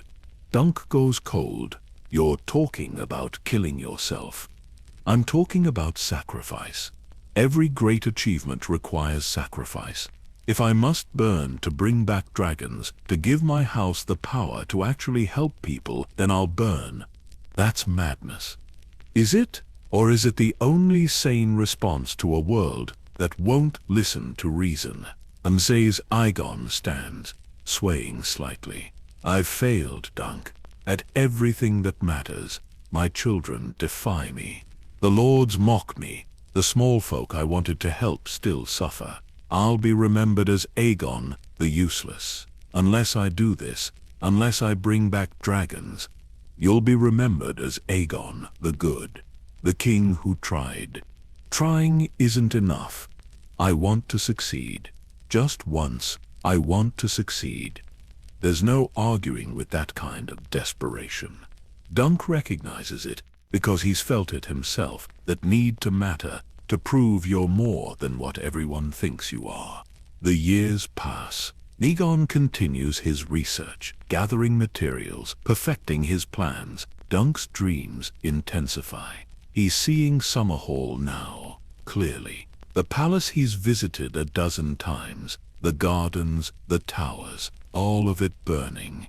He wakes one night screaming Aegon's name. The other Kingsguard find him standing in his chamber, sword drawn, facing invisible enemies. Are you well, Lord Commander? Sir Gerald Hightower asks. Fine, just a nightmare. But it's not fine. The nightmares are becoming unbearable. Every time he closes his eyes, he sees fire, and increasingly, he sees himself walking into those flames, choosing to burn rather than abandon his king. Rhaella becomes pregnant in early 259. Aegon receives the news like a holy revelation. This is it, he says. The prophecy. The ghost said the prince that was promised would be born of Aerys and Rhaella's line. This child is that prince, and he'll be born alongside dragons. Together they'll save the realm. Or you'll kill everyone trying, Dunk says quietly. Have some faith. I have faith in you. That's why I'm terrified. Aegon begins preparing in earnest. He orders everyone to gather at Summerhall for the birth, family, advisors, Kingsguard, pyromancers, all the pieces falling into place for whatever he's planning. Dunk makes one final attempt to stop this. He goes to Aegon's chamber the night before they're scheduled to leave for Summerhall. Don't do this, he says. Please, I'm not asking as your Lord Commander. I'm asking as your friend, as someone who's known you for 50 years. Don't risk everything on a dream. What else do I have left? I'm old, dying. My reign has been a failure. This is my last chance to mean something. You already mean something. To me, to Jenny and Duncan, to thousands of small folk whose lives you've touched. Isn't that enough? No. Aegon's voice is firm. It's not enough. It was never enough. I wanted to change the world, Dunk. I wanted to make it fair. But the world doesn't want to be fair. It wants to be ruled by strength. So I'll give it strength. I'll give it dragons. You'll give it ashes. Then ashes are what it deserves. They stare at each other across the chamber. 50 years of friendship. 50 years of trust and loyalty and love. All of it coming down to this moment. If you do this, Dunk says slowly, I'll be there, not to help, but to try to save whoever I can when it goes wrong. It won't go wrong. It will. My dreams have shown me. And if it does, if the flames come, I won't leave you. Do you understand? I won't run. I'll die beside you, if that's what it takes." Aegon's expression softens. "You've always been too loyal for your own good." "Loyalty is all I have. You gave me everything else, a purpose, a life. You took a boy from Flea Bottom and made him Lord Commander of the Kingsguard. The least I can do is die beside you. I don't want you to die. And I don't want you to burn yourself chasing dragons. But we rarely get what we want." They embrace then, two old men who've shared half a century. When they pull apart, both have tears in their eyes. "Whatever happens at Summerhall," Aegon says, "thank you for everything. You've been the truest friend I've ever had. And you've been my king. My brother, the only family I've ever really known." The next morning, they ride for Summerhall. The party is large, cheerful, people laughing and singing, excited for the birth of a new prince. Only Dunk rides in silence, watching the road ahead, feeling doom approach with every mile. His dreams have shown him what's coming. Fire, death, the end of everything. And he's riding straight toward it, because that's what knights do. They keep their word. They stand beside their brothers. They face the fire, even when they know it will consume them. Summerhall rises in the distance, white and beautiful in the spring sunshine, a palace built for joy, a place where Aegon spent his happiest days. Soon it will be a tomb. The last journey takes 4 days. They travel slowly because Princess Rhaella is heavily pregnant, unable to ride for long periods. She travels in a covered wheelhouse cushioned by pillows, attended by midwives who cluck and fuss. Dunk rides near the front with the other Kingsguard. Ser Gerald Hightower keeps glancing at him with concern. "You've been quiet, Lord Commander. Just thinking." "About what?" "About death, about fire, about the fact that I know what's coming, and I'm powerless to stop it." "About getting old," Dunk says instead. "My knees ache when it rains now. When did that happen?" Gerald laughs. "Welcome to being 60. It only gets worse from here." Except there won't be a from here's for Dunk. He knows that now with certainty. Whatever happens at Summerhall, he won't be leaving.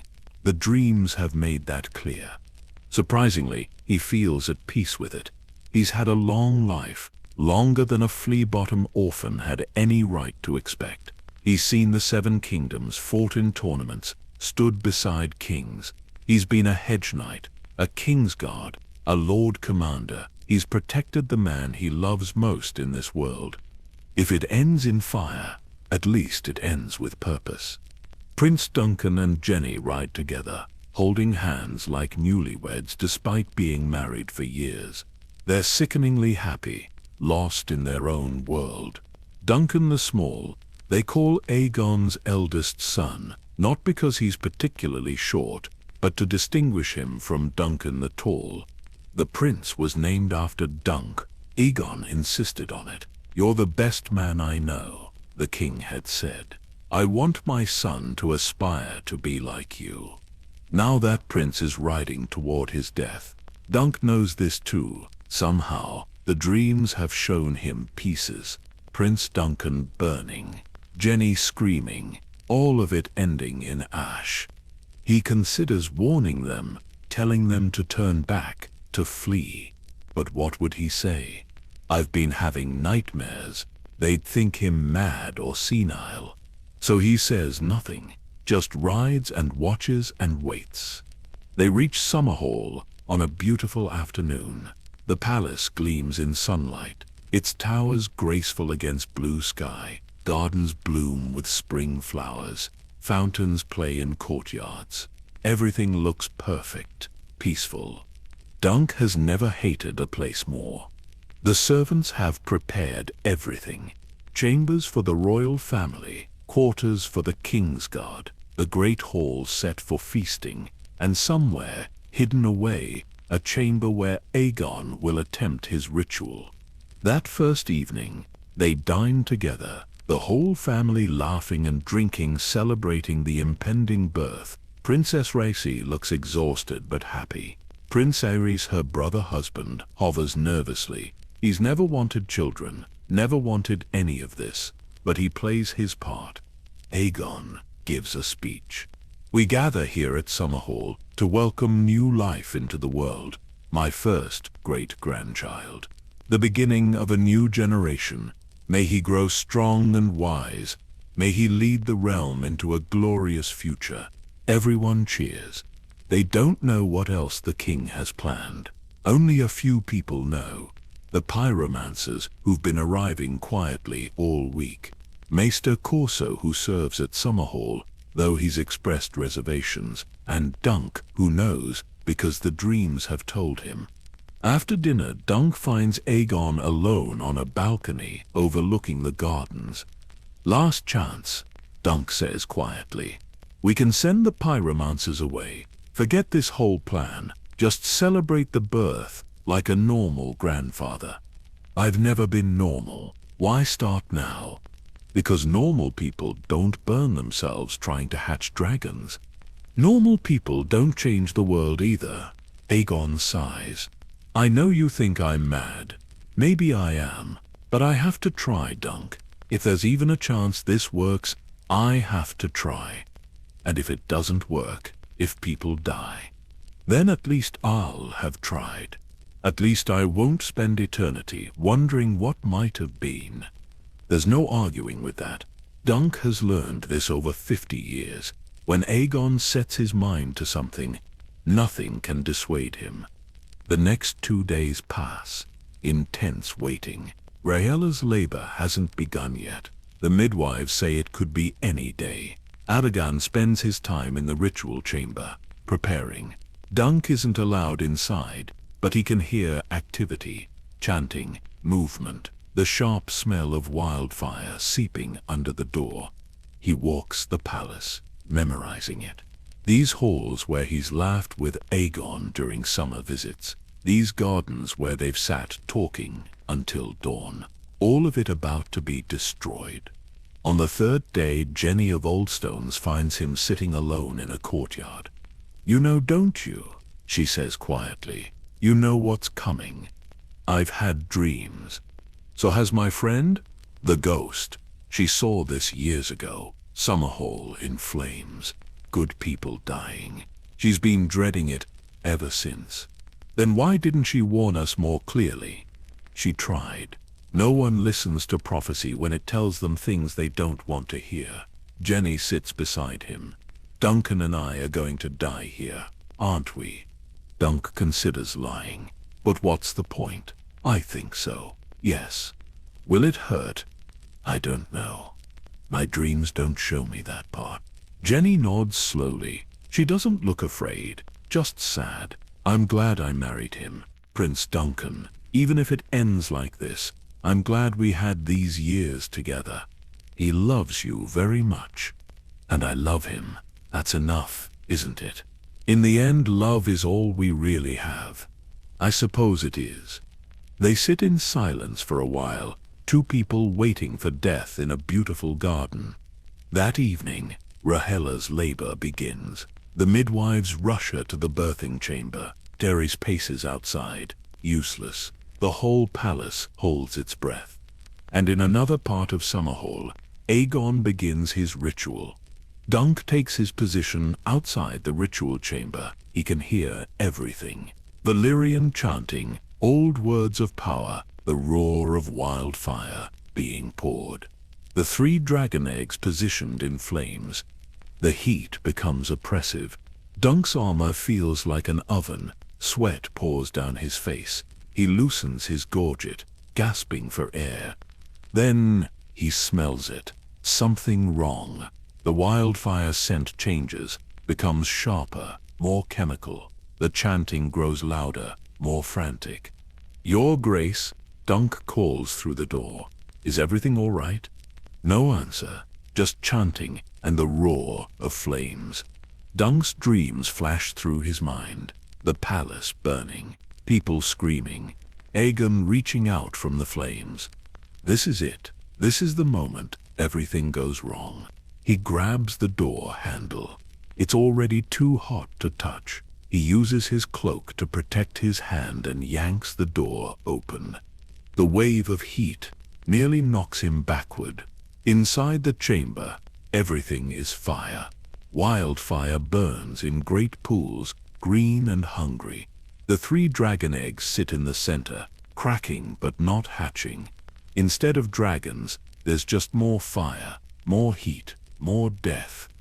Aegon stands in the middle of it all, his arms raised, still chanting. His robes are beginning to smoke. The pyromancers lie dead, burned by their own creation. Maester Corso is screaming, trying to escape, but the flames block every exit.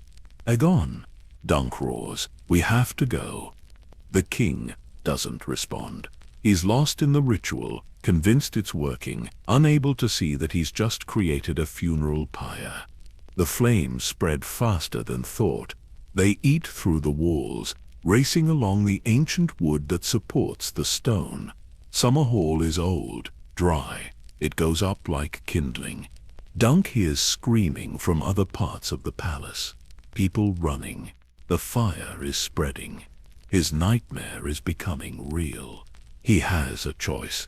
He could run, save himself. He's done his duty. No one could fault him for fleeing. But that's not who Duncan the Tall is. That's not who Ser Arlen raised him to be. He charges into the flames. The heat is beyond anything Dunk has ever experienced. It's not the clean heat of a forge, or even the intense blast of a dragon's breath from stories. This is wildfire, burning with supernatural hunger, consuming everything it touches. His white cloak ignites immediately. He tears it off, throws it aside. His armor protects him for now, but the metal is heating up, beginning to cook him alive inside it. He doesn't have much time. "Aegon!" He grabs the king's arm. The fabric burns his hand even through his gauntlet. "We have to leave." "Not yet. The eggs are cracking. Look, they're hatching." Dunk looks. The eggs are cracking. Yes, but nothing is emerging. Just more fire pouring out. Green and terrible. These aren't dragons being born. These are containers of wildfire, finally rupturing after decades of exposure to magic and heat. They're not hatching. We need to go. Just a little longer. I can feel it. The dragons are coming. Dunk makes a decision he'll regret in the 3 minutes he has left to live. He punches his king. His fist catches Aegon on the jaw, snapping the old man's head back. The king crumples. Dunk catches him, throws him over one shoulder. Aegon is lighter than he should be, decades of stress having worn him down to almost nothing. Carrying him should be easy. Except the palace is collapsing. The ancient wood supporting the stone is burning away. Chunks of ceiling crash down. The floor beneath Dunk's feet feels unstable. He runs for the door he entered through. It's gone, consumed by fire. He turns, seeking another exit. There, a window, high up, but he can reach it if he climbs. He's 3 steps toward it when he hears someone screaming. Not the screams of people dying. Something worse. Someone trapped. Someone he knows. Prince Duncan. His voice is unmistakable. Dunk stops. He's carrying King Aegon toward safety. His duty is clear. Save the king. Let everyone else save themselves. But Prince Duncan is screaming. Jenny is screaming.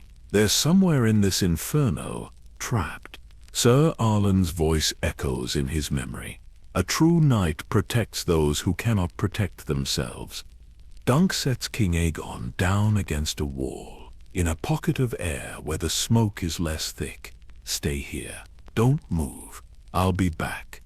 The king doesn't respond. He's unconscious, blood trickling from his split lip.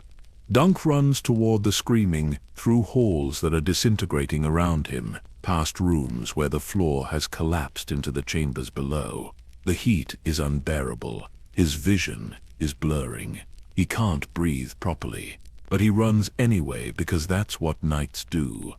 He finds them in a chamber that used to be beautiful, Prince Duncan and Jenny, trapped by fallen beams. The prince is trying to lift a massive timber off Jenny's legs, but it's too heavy. They're both crying, both knowing they're going to die. "Ser Duncan," the prince gasps when he sees him. "Help us, please." Dunk grabs the beam. It's burning, the wood crumbling under his hands.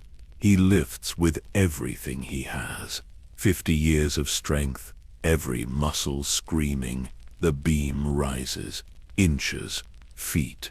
"Pull her out," he roars. Prince Duncan drags Jenny free. Her legs are crushed, useless.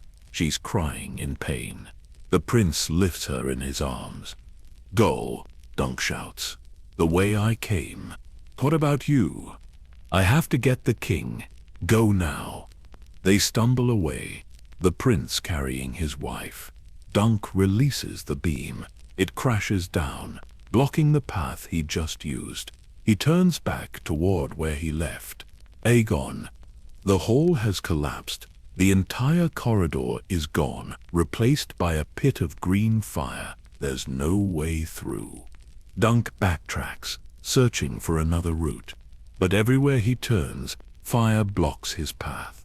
The palace is dying, taking everyone inside it with it. He finds himself in the great hall. The ceiling is mostly intact here, held up by massive pillars, but fire pours down the walls like water. The heat is indescribable. And there, in the center of the hall, is Aegon. He's crawled here somehow, drawn by instinct toward the throne he sometimes sat in during summer visits. The king is on his hands and knees, coughing, his clothes mostly burned away. "Aegon!" Dunk runs to him. His king, his friend, his brother. Aegon looks up with eyes that don't quite focus. Did it work? Are there dragons? No, no dragons, just fire. I tried. I really tried. I know, you always tried. That's what I loved about you. Aegon smiles through blood-stained teeth. Get out of here, Dunk. Save yourself. Not without you. Don't be stupid. You can't carry me. We both know that. The smoke alone will kill you if you try. Then we'll die together. I told you I wouldn't leave you. You, stupid, loyal, beautiful fool. Aegon reaches up, touches Dunk's face with a burned hand. Thank you for everything. For 50 years of friendship. You made my life worth living. And you made mine possible. You took a fraud of a Hedge knight and made him Lord Commander. You were never a fraud. You were always exactly what a knight should be. The ceiling groans above them, cracks spreading across ancient stone. They have seconds, maybe less. Dunk pulls Aegon close, holding him like he did when the king was just Egg, a bald boy seeking adventure. I'm scared, Dunk admits. Me too. But we're together. That makes it easier. The ceiling falls, 3 tons of stone and fire, crashing down on 2 old men who've run out of time. Dunk's last thought is of Ser Arne, buried beneath an elm tree 50 years ago. Soon Dunk will join him, buried beneath Summerhall's ruins. He hopes the old man will be proud of how his squire lived, how he kept his word, how he died protecting his king. Then there's only fire. In another part of the palace, Princess Rhaella screams as her son tears his way into the world. A baby boy, born amid smoke and salt, as tears pour down the midwives' faces. Outside, a red comet blazes across the sky, visible even through the smoke. The prince that was promised, born from death and fire, born as Summerhall burns and legends die. Maester Corso, dying from his burns, manages to write a final letter. His hand shakes, ink blotting out most of the words, but fragments remain.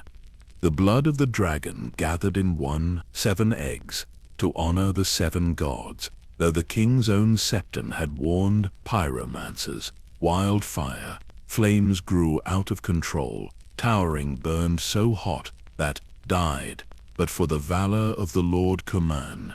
The letter ends there. The maester's strength fails. He slumps over his desk, dead. By dawn, Summerhall is ruins, the beautiful palace reduced to smoking rubble. Bodies are pulled from the wreckage. King Aegon V, called the unlikely Prince Duncan the Small, Ser Duncan the Tall, Lord Commander of the Kingsguard, Maester Corso, 7 pyromancers, dozens of servants. Jenny of Oldstone survives, but her legs are ruined. She lives another month dying of infection and grief. With her last breath, she asks someone to sing about Duncan, her Duncan, the prince she loved who gave up everything for her. The song becomes famous, Jenny's song, they call it. The lyrics speak of dancing with ghosts, of love that transcends death. No one who hears it can listen without crying. Prince Jaehaerys becomes King Jaehaerys II. He's traumatized by watching his father and brother die. The throne he inherits feels like a curse. He rules for only 3 years before his own death, worn down by grief and stress. His son Aerys succeeds him, Rhaenys II, who will one day be called the Mad King. The boy born in Summerhall's flames, marked by fire from his first breath. And in the ruins of Summerhall, among the ashes and bones, 3 dragon eggs lie cracked and empty. They didn't hatch. They'll never hatch. Dragons are dead, and will remain dead for another 40 years, until a girl named Daenerys walks into fire on the other side of the world. King Aegon tried to change the world and failed. Tried to bring back dragons and died. Tried to help the small folk and was ignored. But he did one thing right. He found an orphan in Flea Bottom, or rather his hedge knight found that orphan, and that orphan became Duncan the Tall, the finest example of true knighthood the realm had ever known. That, at least, is a legacy worth having. The sun rises over the ruins. Blackened stones that yesterday were white and beautiful. Smoke still drifts from piles of rubble. Survivors sit in the gardens, stunned, unable to process what they've witnessed. Sir Gerald Hightower walks through the debris, searching. He's the ranking Kingsguard now, Lord Commander by default. The white cloak feels heavier than it did yesterday. He finds what he's looking for beneath a collapsed section of the Great Hall. 2 bodies, burned beyond recognition, locked in an embrace. One massive, one smaller. Duncan and Aegon, knight and king, brothers to the end. Get them out, Geralt orders softly, carefully. They deserve that much. It takes hours to excavate the bodies. They're brought to what remains of Summerhall's sept, laid side by side. Someone drapes white cloaks over them, hiding the burns. The new king arrives 3 days later. Jaehaerys II, hollow-eyed and aged beyond his years. He stands over his father's body, saying nothing. What is there to say? That Aegon was foolish, that this tragedy was preventable. Everyone knows that already. Give them proper burials, Jaehaerys says finally. My father in King's Landing, beside his ancestors, Ser Duncan here, at Summerhall. This was always his favorite place in summer. Let him rest here. They bury Duncan beneath the ruins, in what was once the garden, a simple grave, unmarked. Just a hedge knight, sleeping beneath a palace he helped protect. No one speaks at his funeral, except Geralt. I served beside Duncan the Tall for 20 years, he says. He was the finest man I ever knew. Not the best swordsman, not the cleverest strategist, but the truest, the most honorable. He kept his word. He protected those he loved. He died doing his duty. If I'm half the Lord Commander he was, I'll consider my service successful. Over the following weeks, the truth about Summerhall slowly emerges. Enough servants survive to tell the story. King Aegon's obsession with dragons, the ritual that went wrong, the wildfire that consumed everything. Some blame Aegon. He was mad, they say, obsessed with restoring something that should have stayed dead. Others defend him. He tried to help us, the small folk whisper. He failed, but at least he tried. Most kings don't even do that. Both views are true. Aegon was a good man who made terrible choices. A king who cared more about justice than power, who died trying to obtain the power necessary to enforce that justice. The realm moves on. It always does. New problems emerge. New crises demand attention. Within a year, most people have forgotten about Summerhall, except as a cautionary tale about Targaryen obsession. But some remember, in the Stormlands, in a castle called Evenfall Hall, a family tells stories about their ancestor. A man so tall he had to duck through doorways. A knight who served 3 kings and died protecting the 4th. The Tarths claim descent from Duncan the Tall, though records are unclear. Centuries later, a girl named Brienne will be born to that house. Tall, ungainly, determined to become a knight, despite everyone saying it's impossible. She'll carry a shield painted with arms suspiciously similar to Duncan's elm and shooting star. She'll live by the same code he did, protecting the weak because it's right, not because it's profitable. Maybe she's his descendant, maybe not, but she's certainly his spiritual heir. In King's Landing, Old Nan tells stories to the Stark children. She's ancient, old enough to remember when Duncan the Tall lived, or at least, old enough to have heard stories from those who knew him. Dunk the Lunk, thick as a castle wall, she says, with fondness. That's what Prince Aegon used to call him. But he was the best of men, true as steel. He'd have made a better king than most of those who actually sat the throne. Young Bran Stark listens, fascinated. What happened to him? He died at Summerhall, trying to save his king. Some say he succeeded, that his valor saved people who would have otherwise burned. Others say he died for nothing. I think the truth is somewhere between. He died doing what he thought was right. That's all anyone can ask.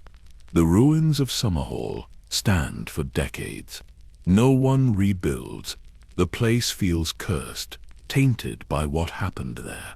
Prince Rhaegar Targaryen visits sometimes, sleeping in the ruined hall beneath the stars. He feels connected to the place, as though it holds answers to questions he hasn't yet learned to ask. I was born here, he tells his friends, born as it burned. Sometimes I wonder if I'm meant to rebuild it, to restore what was lost. He never gets the chance. Rhaegar dies at the Trident, killed by Robert Baratheon's warhammer. Another Targaryen dreamer destroyed by the gap between vision and reality. The dragons do return eventually. Daenerys Targaryen walks into fire in the Dothraki Sea and emerges with 3 living dragons. The magic that Aegon tried to force finally happens naturally, mysteriously, when no one is trying. But that's decades after Summerhall, after Duncan, after Aegon. They never see dragons reborn. They die believing they failed. Maybe they did fail. Aegon didn't bring back dragons. His reforms collapsed. His children defied him. His reign is remembered more for its tragedies than its achievements. But he did one thing that mattered. He gave an orphan hope, showed that boy that worth isn't determined by birth, that a homeless child from Flea Bottom could become Lord Commander through honor and loyalty alone. Duncan never believed he deserved the honors given to him. Right up until the end, he thought of himself as a fraud, a hedge knight who lied his way into greatness. But he was wrong. Ser Arlen probably never formally knighted him. That's true. But Duncan earned his knighthood through 50 years of service. through protecting the weak, through keeping his word even when it cost him everything, through standing beside his king in flames rather than saving himself. True knighthood isn't about ceremonies. It's not about who blessed you or what words were spoken. It's about the choices you make when no one is watching, the people you protect because it's right, not because it's profitable. By that measure, Duncan the Tall was the truest knight who ever lived. On quiet nights at Summerhall's ruins, sometimes people hear things, laughter echoing through broken halls, two voices, one deep and rumbling, one higher, younger, talking about nothing important, just two friends enjoying each other's company. Maybe it's just wind through the stones, maybe it's imagination, or maybe some bonds are too strong to break. Maybe friendship transcends even death. Maybe Duncan and Egg are still there, still together, still wandering the roads they loved in life. The stars shine over the Dornish marches, unchanging and eternal. The same stars that watched a hedge knight bury his master beneath an elm tree. The same stars that witnessed a boy named Egg becoming a squire. The same stars that saw 50 years of friendship written across the 7 kingdoms. Summerhall's stones sleep beneath those stars, and Duncan sleeps with them, the giant from Flea Bottom, the hedge knight who became legend, the Lord Commander who died keeping his word. Rest well, Ser Duncan the Tall. You were never supposed to be anything. You became everything. And that's worth more than all the dragons in the world.